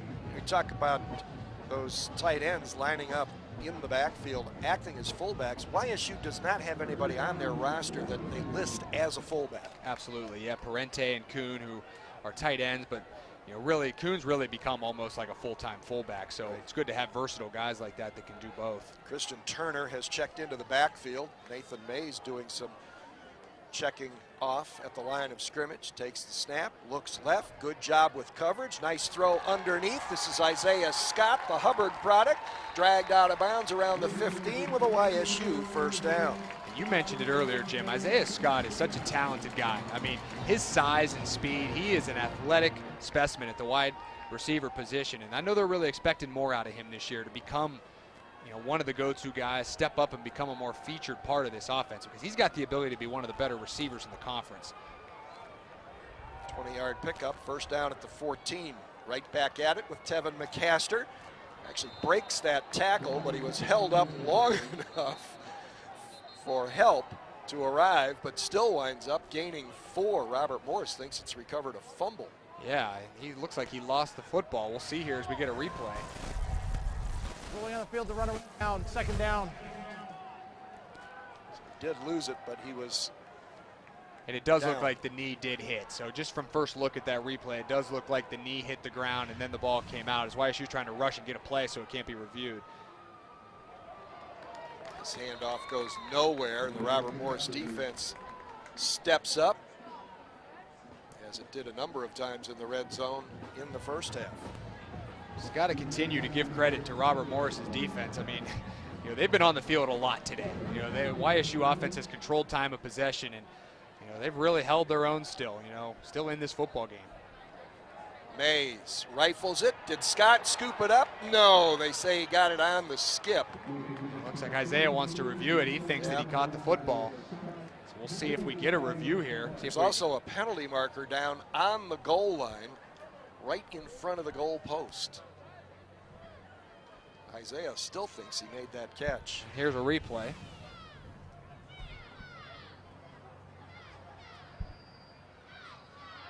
It's hard to tell. It looks like he might have had the hand underneath. You got to really hard to tell whether that ball hit the turf or bounced up from his hand up into his body. How smart are we? We're trying to watch a monitor that has a lot of glare on it, and they just showed it on the big scoreboard. You didn't see it.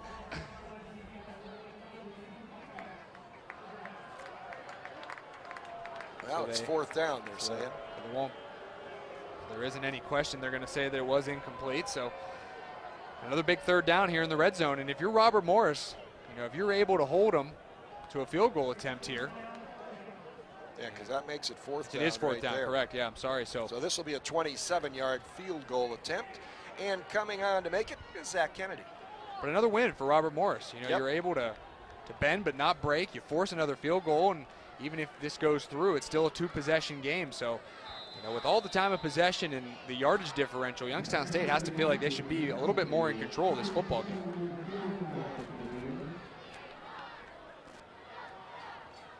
Zach Kennedy lines it up.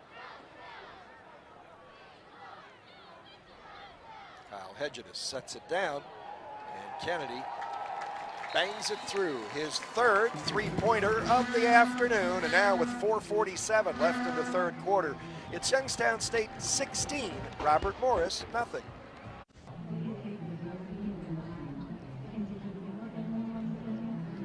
Youngstown State preparing to kick off after a 45-yard, 12-play, 4-minute and 38-second drive culminated in a 27-yard field goal by Zach Kennedy to make it 16-0.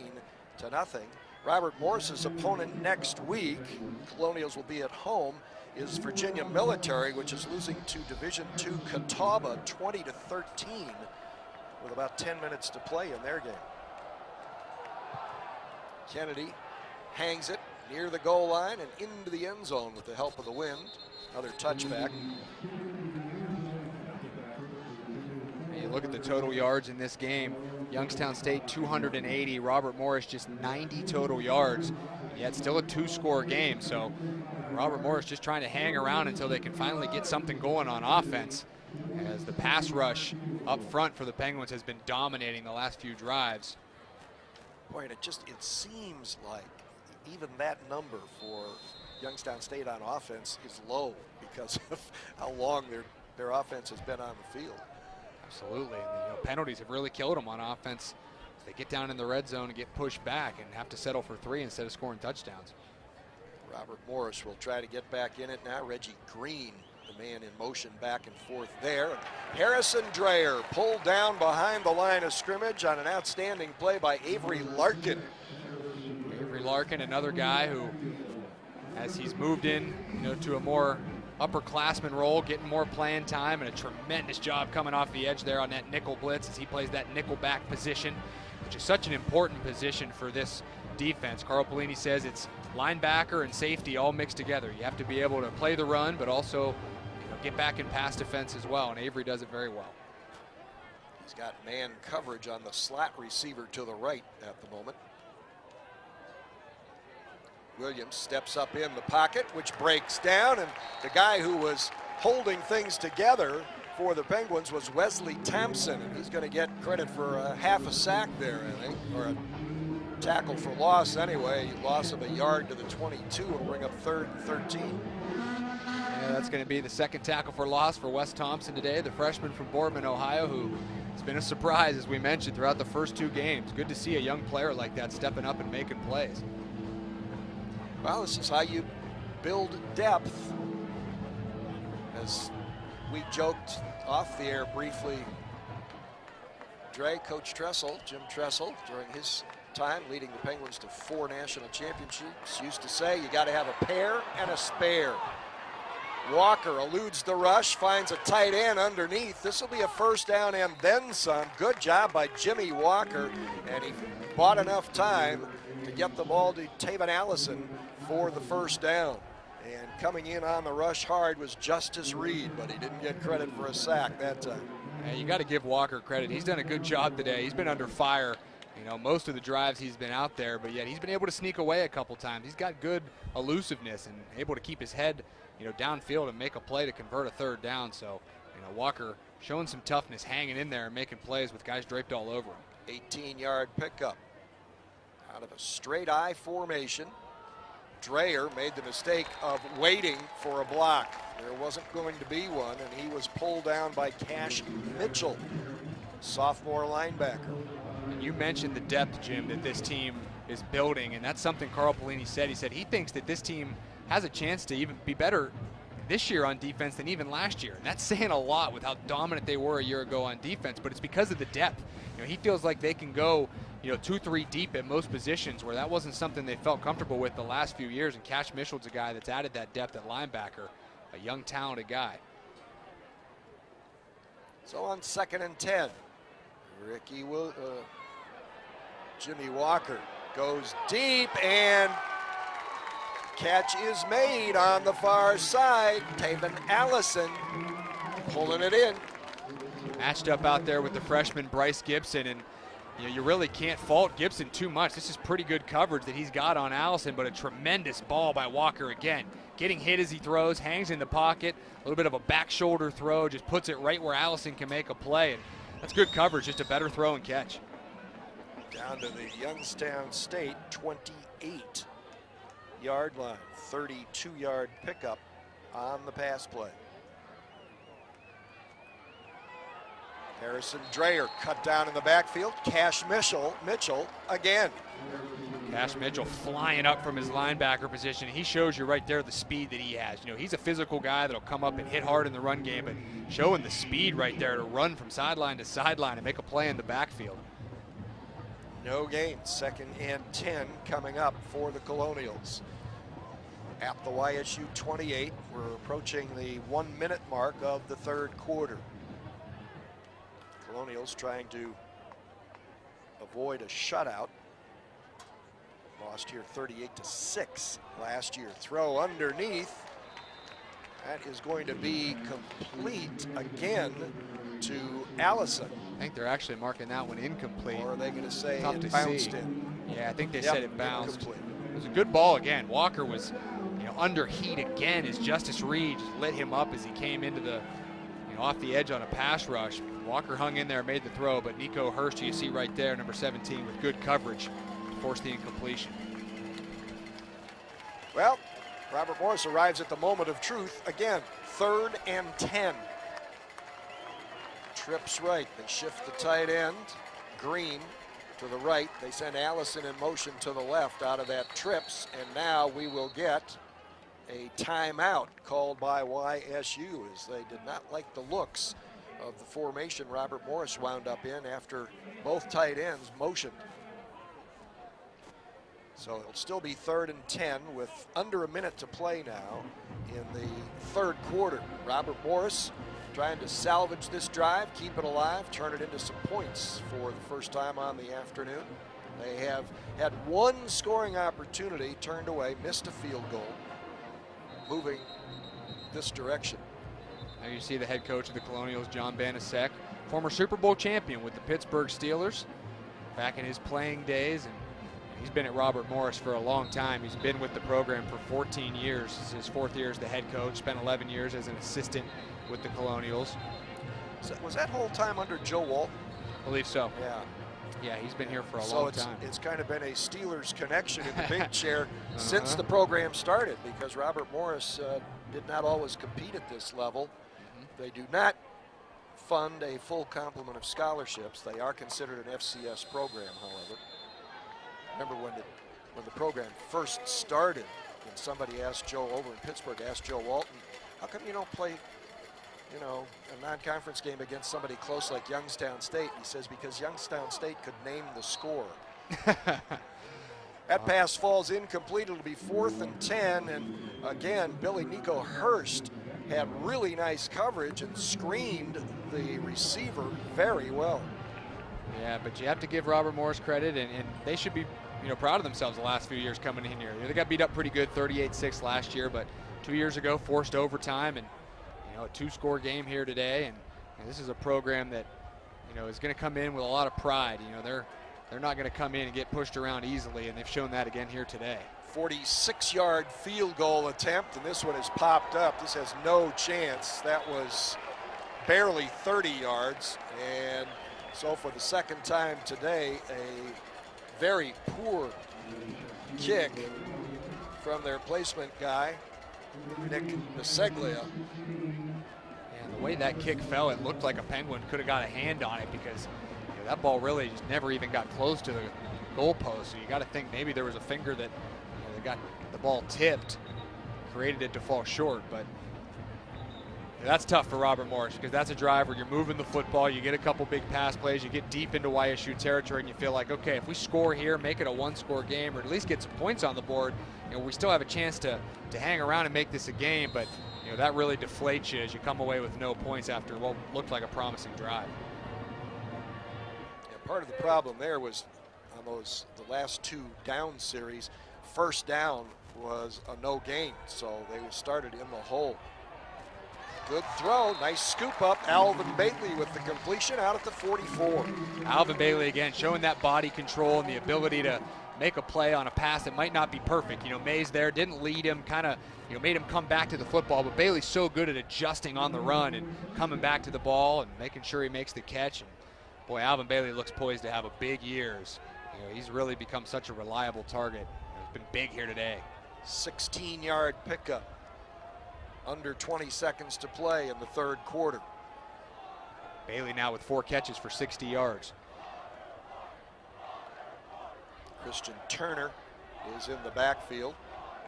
Possible audible here from Nathan Mays. Takes the snap, gives it to Turner. Turner quickly to the corner and steps out of bounds at the 45. Yeah. And that is the final play of the third quarter. Only 3 points have gone up on the board since halftime. It means that the score going to the final quarter is Youngstown State 16, Robert Morris nothing.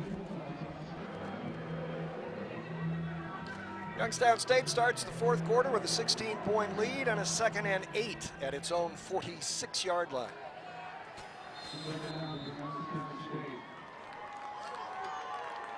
Double slot formation. Tevin McCaster back in the backfield for the Penguins. Fake to him. Good pocket. Now as it breaks down, Mays lurches forward to midfield. It will bring up a 3rd down and 5 for Robert Morris fans. Your opponent next week, Virginia Military, has rallied back to tie Catawba at 20 with 5 minutes to play. Mentioned Robert Morris with their first win over Dayton since 2000 last week. I know that felt good for the Colonials. They won on the last-second field goal. Their first season opening win since 2008.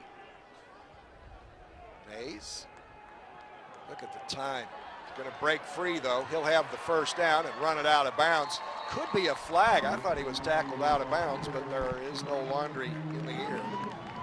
And I think Nate Mays has given YSU fans a glimpse into, what he brings to the table.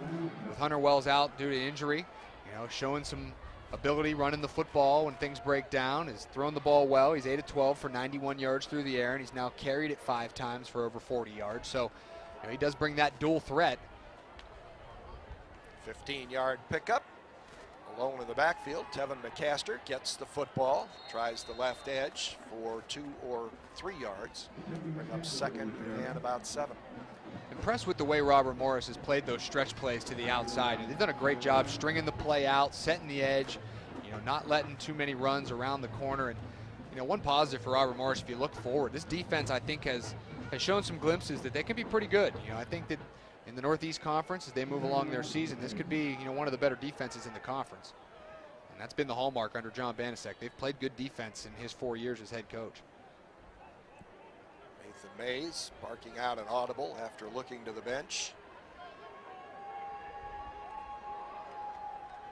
Play clock, plenty of time left.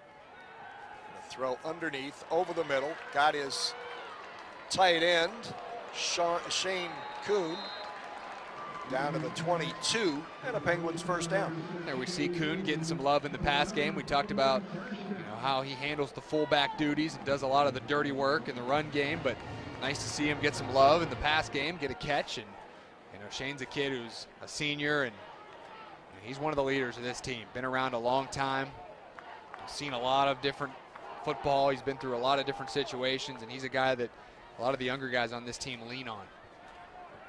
Going to an extra lineman here. Amir Fenwick checks in for Robert Morris, replacing linebacker Tyler Lamica. McCaster right up the middle for YSU, down to the 15. If you're the Penguins coaching staff, I think you want to see, let's get in the end zone and finish this thing off.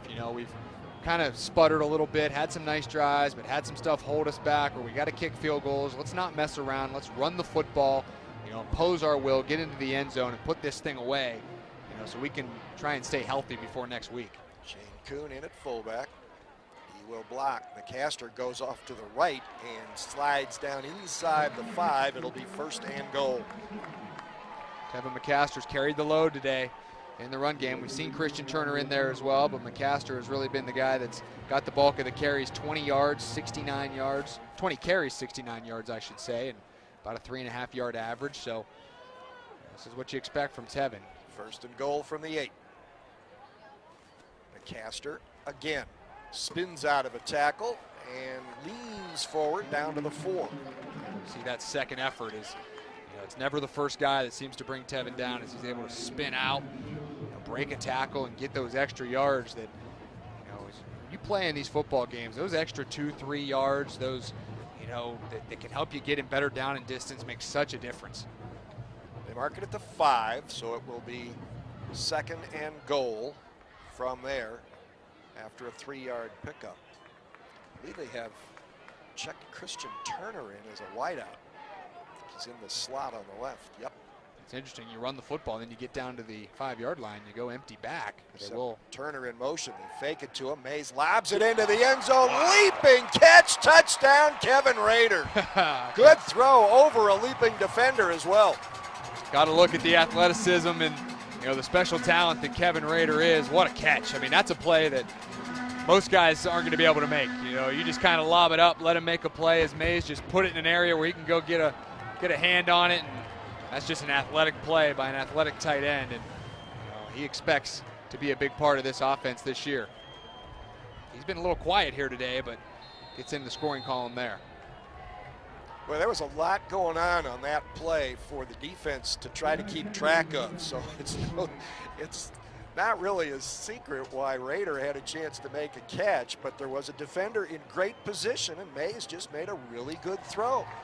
Zach Kennedy drills another one through, and this time the Penguins finish the job in the red zone, and they have now increased their lead to 23-0.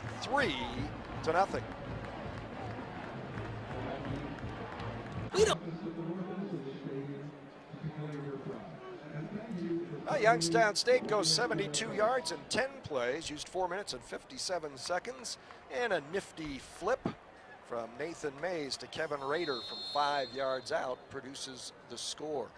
That huge battle of FCS powers, North Dakota State and Eastern Washington, is nearing the midpoint of the first quarter. Eastern Washington, the home team, and leading 7-3.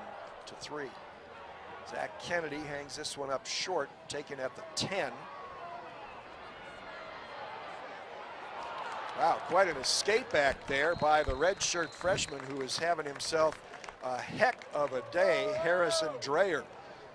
And we talked about the promising defense, I think, moving forward for Robert Morris, but how about this kid? I mean, you got to be excited what you're seeing from this young man, and it'll be a bright future as the season moves along for the Colonials with their talented young tailback who, his escapability and elusiveness is, very impressive. Going up against, an FCS opponent here today, a good FCS opponent in Youngstown State. So, some things that I think John Benedek can take away from this game, even though it's not going their way. We're going to get a block in the back against Robert Morris. So even when things go well. Jim, I think we should point out, too, that We've had a couple great shots by our camera people today who've done such a great job of the student section. And a lot of students came out here today for Youngstown State, and I know the administration has to be happy to see that, as you see a lot of them still here. And it's been such an improvement of the on-campus environment here at Youngstown State. President Jim Tressel doing such a wonderful job leading this university, and it's been a good game day environment here today, so credit to the students for coming out. Ball back at the 13. Dreyer again, good start, and then good drive upfield out across the 20. Picked up about 10. That's good enough for a first down. This is where Youngstown State, if you're Bo Pelini and your coaching staff, you don't want to see any let up here. Okay, you're up 23-0, 10 minutes to go. You still need to execute. This is where we still need to see you play your assignments, play your gaps, not make mistakes. And I think that's where he's trying to get this football team to get to now, is lock in on every play. I think that's where he thinks there's still a lot of improvement to be made, is play to play, being locked in and executing. Robinson in motion, pulls up as the middleman in a three-man set on the left side. Penguins may be offside here. Could be a free play, and a wide open Robinson, and Moon missed him, or Walker rather, missed him by a ton, but I think YSU was offside. Yeah, Faison Chapman jumped off sides, and that's the thing that I know Coach Pelini is going to talk about in his post game, is the penalties. There's been a number of them today. I mean, it's only the 6th penalty, but they've just seem to come at inopportune times. Now it's not going to hurt you as much, but as you move forward, as I mentioned, they've got to clean up the penalties and be cleaner, because those are the things that cost you football games, as the schedule moves along. Well, you're at a point now with under 10 minutes to play where maybe you're thinking about, we need to preserve the shutout, but you don't do that by looking at the 0 and the 10 minutes on the scoreboard. You do it by paying attention to the next play. This is a good play. Again, Harrison Dreyer. Nice run to the 35. That should be good enough for the first down.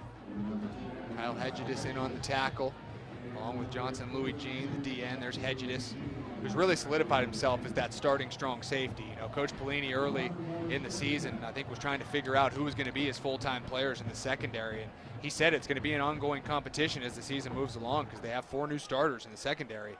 But Hedges has played some good football throughout the first 2 games, and I think really kind of solidified himself as that go-to strong safety. Low snap. Walker can't handle it. Dreyer tries to scoop it up, and then finally goes back and falls on it. Back at the 25. So that'll be a 10-yard loss. You see here, it's a low snap. Walker not able to handle it, gets tipped up in the air. Hot potato. Good job by Dreyer, able to corral it and get down and preserve the possession. Because right now, if you're Robert Morris, you just want to try and do what you can here and stay healthy as well, because they got a long season ahead where they're going to get in conference play. So I know John Banastek's got to be thinking, let's keep our main guys here intact, because it's a long season, and at the end of the game here in the proverbial garbage time, you don't want to lose somebody important. It's not garbage time to the guys who are out there. That's true. That's the thing. Very true. They have to play like it's prime time. Walker rushed again, almost got away. You could see him thinking about where a possible lane was, and by the time he made up his mind, it wasn't there anymore. Justice Reed closed in from behind and brought him down.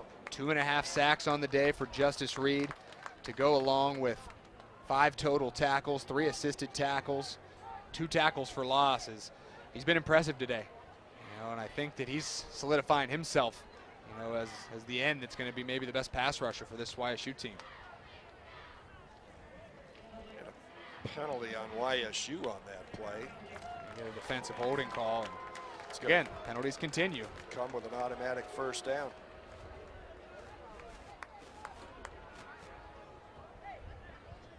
Justice Reed, he's a guy that came in fall camp, and I think that once they got him into shape and got him up to game speed, familiar with his defense, they're starting to see what he can become. It is not a first down, but it makes it 2nd and 10. And then Coach Pelini wants a timeout. And he's going to get it. So he's getting good execution some of the time when Robert Morris has the ball in play, but mental mistakes. So it's time to talk things over with 8:06 to play, and Youngstown State leading Robert Morris 23-0. When people think Belk, they think we're always welcoming, sweet, and stylish. They say we enjoy the finer things in life, but still know how to have some fun.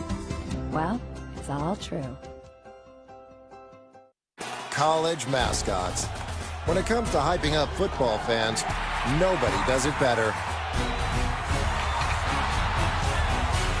But when it comes to mortgages, they're less confident. Fortunately, there's Rocket Mortgage by Quicken Loans. It's simple, so they can understand the details and be sure they're getting the right mortgage. Apply simply, understand fully, mortgage confidently. Rocket Mortgage by Quicken Loans, proud supporter of college athletics.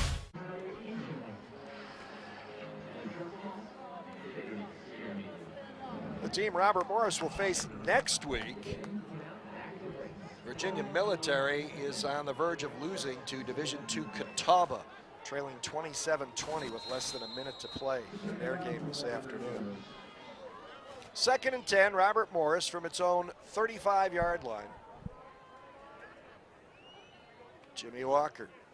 Dreyer gets the ball, bounces it outside, trying to use a blocker who ultimately gets in the way. The guy out front there was guard Alex Minford, who at 290 pounds does not quite have the foot speed or agility of Harrison Dreyer. Now we look ahead, you mentioned some of the games that these teams will be playing in the next couple weeks. Youngstown State has a massive matchup in a couple weeks. They'll have Central Connecticut State here next week, then a bye week, and then they'll be here at home against South Dakota State on September 30th, who's going to be one of the best teams in the FCS again this year. They got some NFL prospects on offense, so you know, a couple weeks down the pipeline, Youngstown State's got a big one here at Stanbaugh Stadium. Picked 2nd in the preseason poll in the Missouri Valley Football Conference, behind North Dakota State and right ahead of Youngstown State. Good throw, great hit, incomplete. Bryce Gibson came up and nailed Warren Robinson, who couldn't hang on. Bryce Gibson, we talked about him being a freshman and winning that job in fall camp, and he was impressive. You know, he beat out some older guys for that starting job at that corner position, and the reason he won that job is because he's physical. You know, he can cover, obviously, and play in pass defense, but you saw it right there. He is physical. He is never afraid to come up, make a big hit, play in the run game. He's a young man that they're really excited about, and you see why. He's a kid from Western Pennsylvania. That's right. Johnstown. YSU with 15 players from the state of Pennsylvania on their roster. It's been a fertile recruiting ground for Coach Pelini. Wow, this is a pretty punt. Jacob Coates at the 15. And he'll go down at the 23. He is a very dangerous returner. Penguins hope so anyway. Timeout on the field, 6:56 left to play. Youngstown State gets the ball leading 23-0. Not every rivalry is a fair fight. Like Wendy's beef with the other guys. While they thaw out, Wendy's goes all out, serving fresh beef for nearly 50 years, which is why true hamburger fans side with the official hamburger of the NCAA.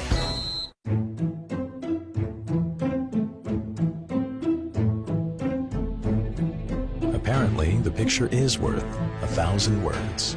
The award-winning 4K displays from Vizio.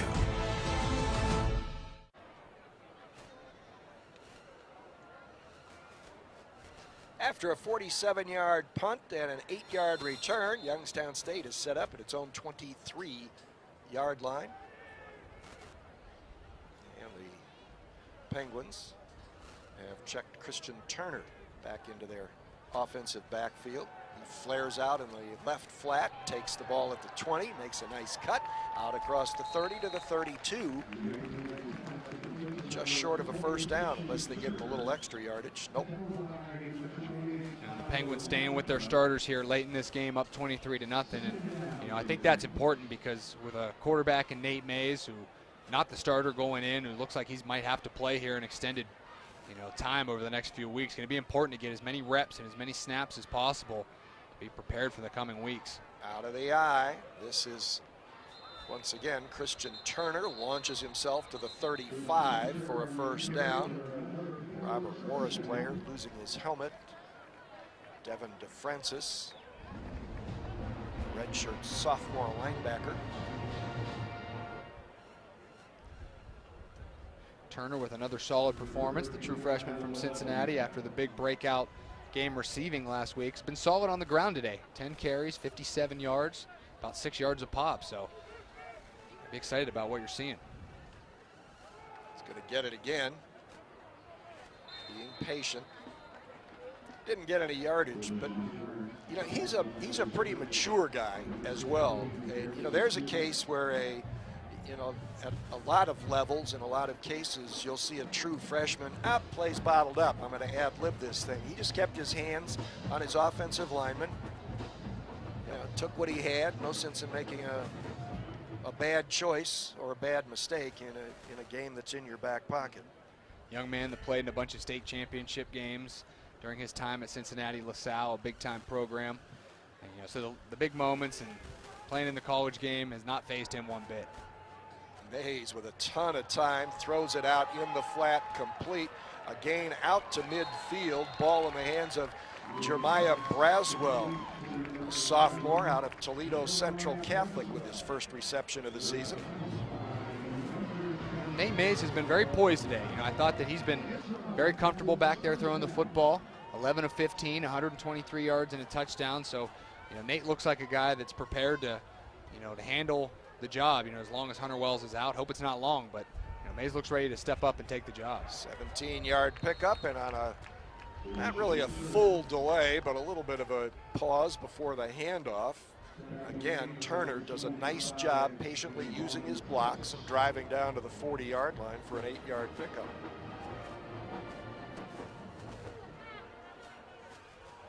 Second and 2. Under 4.5 minutes to play. Turner again. Oh, nice move all the way down to the 30 and then some. That was electric, you know, and that's what we saw all throughout fall camp, throughout practice. It was those moves, the spin moves, the juke cuts. I mean, he's got some special stuff in that repertoire, and that's one of them right there. You just don't see that from every running back. You know, not everybody has that ability to have the instincts to spin and keep going. There'll be some things that he'll continue to open some eyes with as this season moves along. 11-yard gain there. Youngstown State first down at the Robert Morris 29. See Chris Durkin lined up in that wing position there as a tight end, number 87. We saw him catch a pass earlier. I still think he's a guy that's going to break out and become a bigger part of this offense at some point. Turner again, head down, and this time a couple of Robert Morris defenders there to stop him.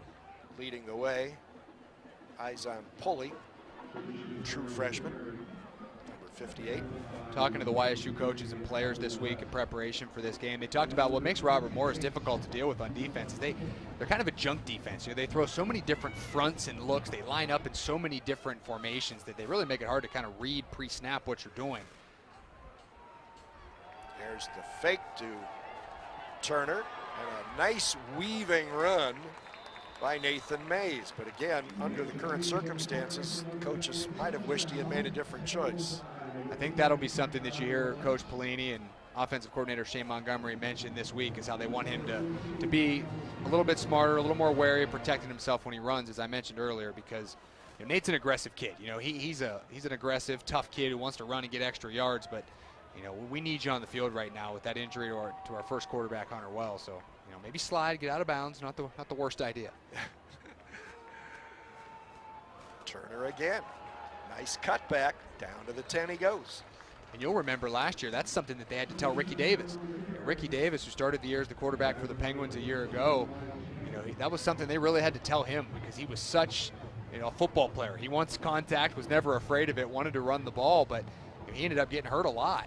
And it knocked him out of some games because he wasn't, you know, a little smarter just to get down and save his body. So gonna have to make sure Nate Mays learns that.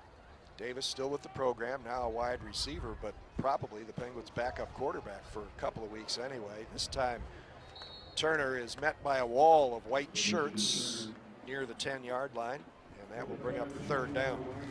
Making that play there for the Colonials coming up was Ryan Richards Jr., and he's a guy who's played really well for Robert Morris the last couple weeks, and he had a fumble recovery last week, had 5 tackles, and done a good job today. He's made a lot of different plays, as he has 6 tackles today as well. So he is a leader, a senior on that defense, who's going to be one of their key guys this season. All right, Penguins line up 3rd and 2 at the 10. McCaster back in, toss, big lane, 5-3, touchdown, Tevin McCaster on the toss. Big pile up right next to the lane that he went through. Offensive lineman giving it up for Tevin McCaster and the Penguins. We take a look at the replay, you see that wall in front of McCaster on the left side. Great job by Kevin Rader there, down blocking at his tight end position. That line getting great push and a beautifully designed run play to get McCaster behind a wall of blockers and push into the end zone. So, much as was the case last week in Pitt, although perhaps not in such dramatic fashion, the Penguins' second half performance in terms of physicality probably more impressive than the first half. Zach Kennedy, perfect again. And with less than a minute and a half to play in the ball game, the Penguins now lead Robert Morris 30-0. You're right, the second half defensive performance has been great, really on both sides of the ball, but defensively holding Robert Morris to only 147 total yards. They held to the Colonials to just 103 last year, so it's been tough sledding for the Robert Morris offense the last couple of years here at Stanbaugh Stadium. And this YSU defense, as I mentioned earlier, Carl Pelini thinks that they can be possibly even better than last year. Yeah. More versatile, you have some different skill sets, obviously don't have the same guys on the defensive line. Moss and Rivers are once-in-a-lifetime type guys, but there's a lot of talent, a lot of depth on this defense. So as they get more comfortable, as they get more in sync with each other, play more football together, I think that this unit could, again, be one of the best in the FCS.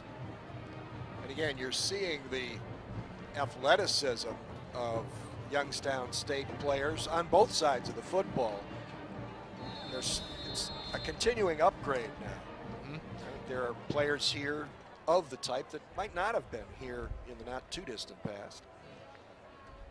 And it's certainly, recruiting has gotten way more competitive at the FCS level. Absolutely.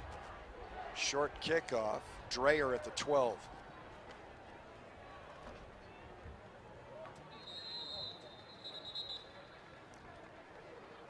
Out across the 25 for what is likely Robert Morris's last possession, maybe the last possession of the ball game.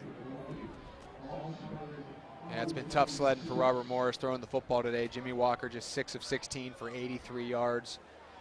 Taven Allison, the leading receiver, 2 catches for 50 yards. Harrison Dreyer has been the main producer for them on offense with 19 carries and 84 yards. I don't know if that's a surprise to them. It is to us, because we didn't expect to see him, certainly not in as prominent a role as he has taken almost from the get-go. There is a crunching tackle on the guy who started the game at running back, TJ Neal, and he is busted by Kyle Hedges.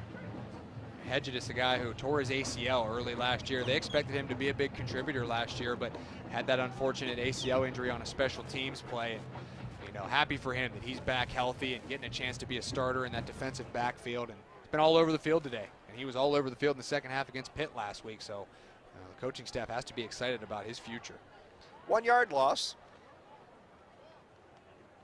This is Neal again, and he's going to get that loss back and maybe generously one more. TJ Neal, a guy who started the season as a defensive back for the Colonials, but they saw his athleticism in fall camp and throughout practice and said, you know what, we're going to move him to the backfield. And he had a decent week last week, 11 rushes for 57 yards against Dayton. So a versatile guy who's played both sides of the ball. Down to 45 seconds to play. We might have, looks like they might have an equipment issue. They're going to drag somebody off the field. And it is the running back, TJ Neal. So it's either an equipment issue or he actually looks like he might be slightly groggy. So maybe they're just saying, hey, you know what, let's not take any chances late. Maybe he took a whack and there's some blood showing or something. You saw the official point to his eyes as if he was a little out of it. And got to give the officials credit for, that's something they're putting more on the officials, is to notice those kinds of things. If you see somebody that looks like they might need to get looked at, to point it out. So yeah, and in the final minute of a game, what sense does it make to say, so what, there's only a minute left? Yeah, absolutely. Let's play it safe and make sure that we don't right have something unfortunate happen. Cole Blake is his replacement, and will get the football. And he won't get anything. In fact, he'll lose a yard, and coming up to make the play for the Penguins. Yeah, you know what? I'm not. Oh, might have been Crispin Lee, right? A junior corner from Pembroke Pines, Florida. Crispin's been a big special teams player for this team the last few years, a backup role in the defensive backfield. I think that's going to do it. Yep, 4th and 10, and no point to do anything else. Youngstown State moves to 1-1 on the season, winning yet another home opener and keeping a couple of other big streaks alive against home opener opponents and teams from Pennsylvania. Robert Morris drops to 1-1. Next week, the Colonials will be at home against Virginia Military, which lost to Catawba today, and the Penguins will be at home to Central Connecticut State, which lost a high-scoring affair, 38-31. That was at home to Fordham. So, I don't know. I got to think that the Colonials and the Penguins at home have to be favorites next week. Absolutely, absolutely. We talked about causes to be encouraged for these two teams at the start of the broadcast. How do they leave with additional causes of encouragement?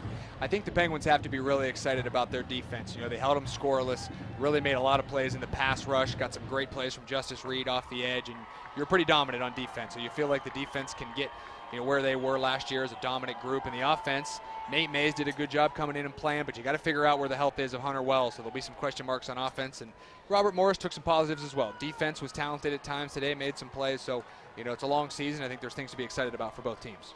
All right, that's the story from Stambaugh Stadium in Youngstown, Ohio this afternoon. Penguins next week, same time, same place, 2 o'clock here at Stambaugh Stadium against the Blue Devils of Central Connecticut State. For Dre Smith and our entire crew here this afternoon, I'm Jim Campbell. Thanks for watching and enjoy the rest of your weekend, fans.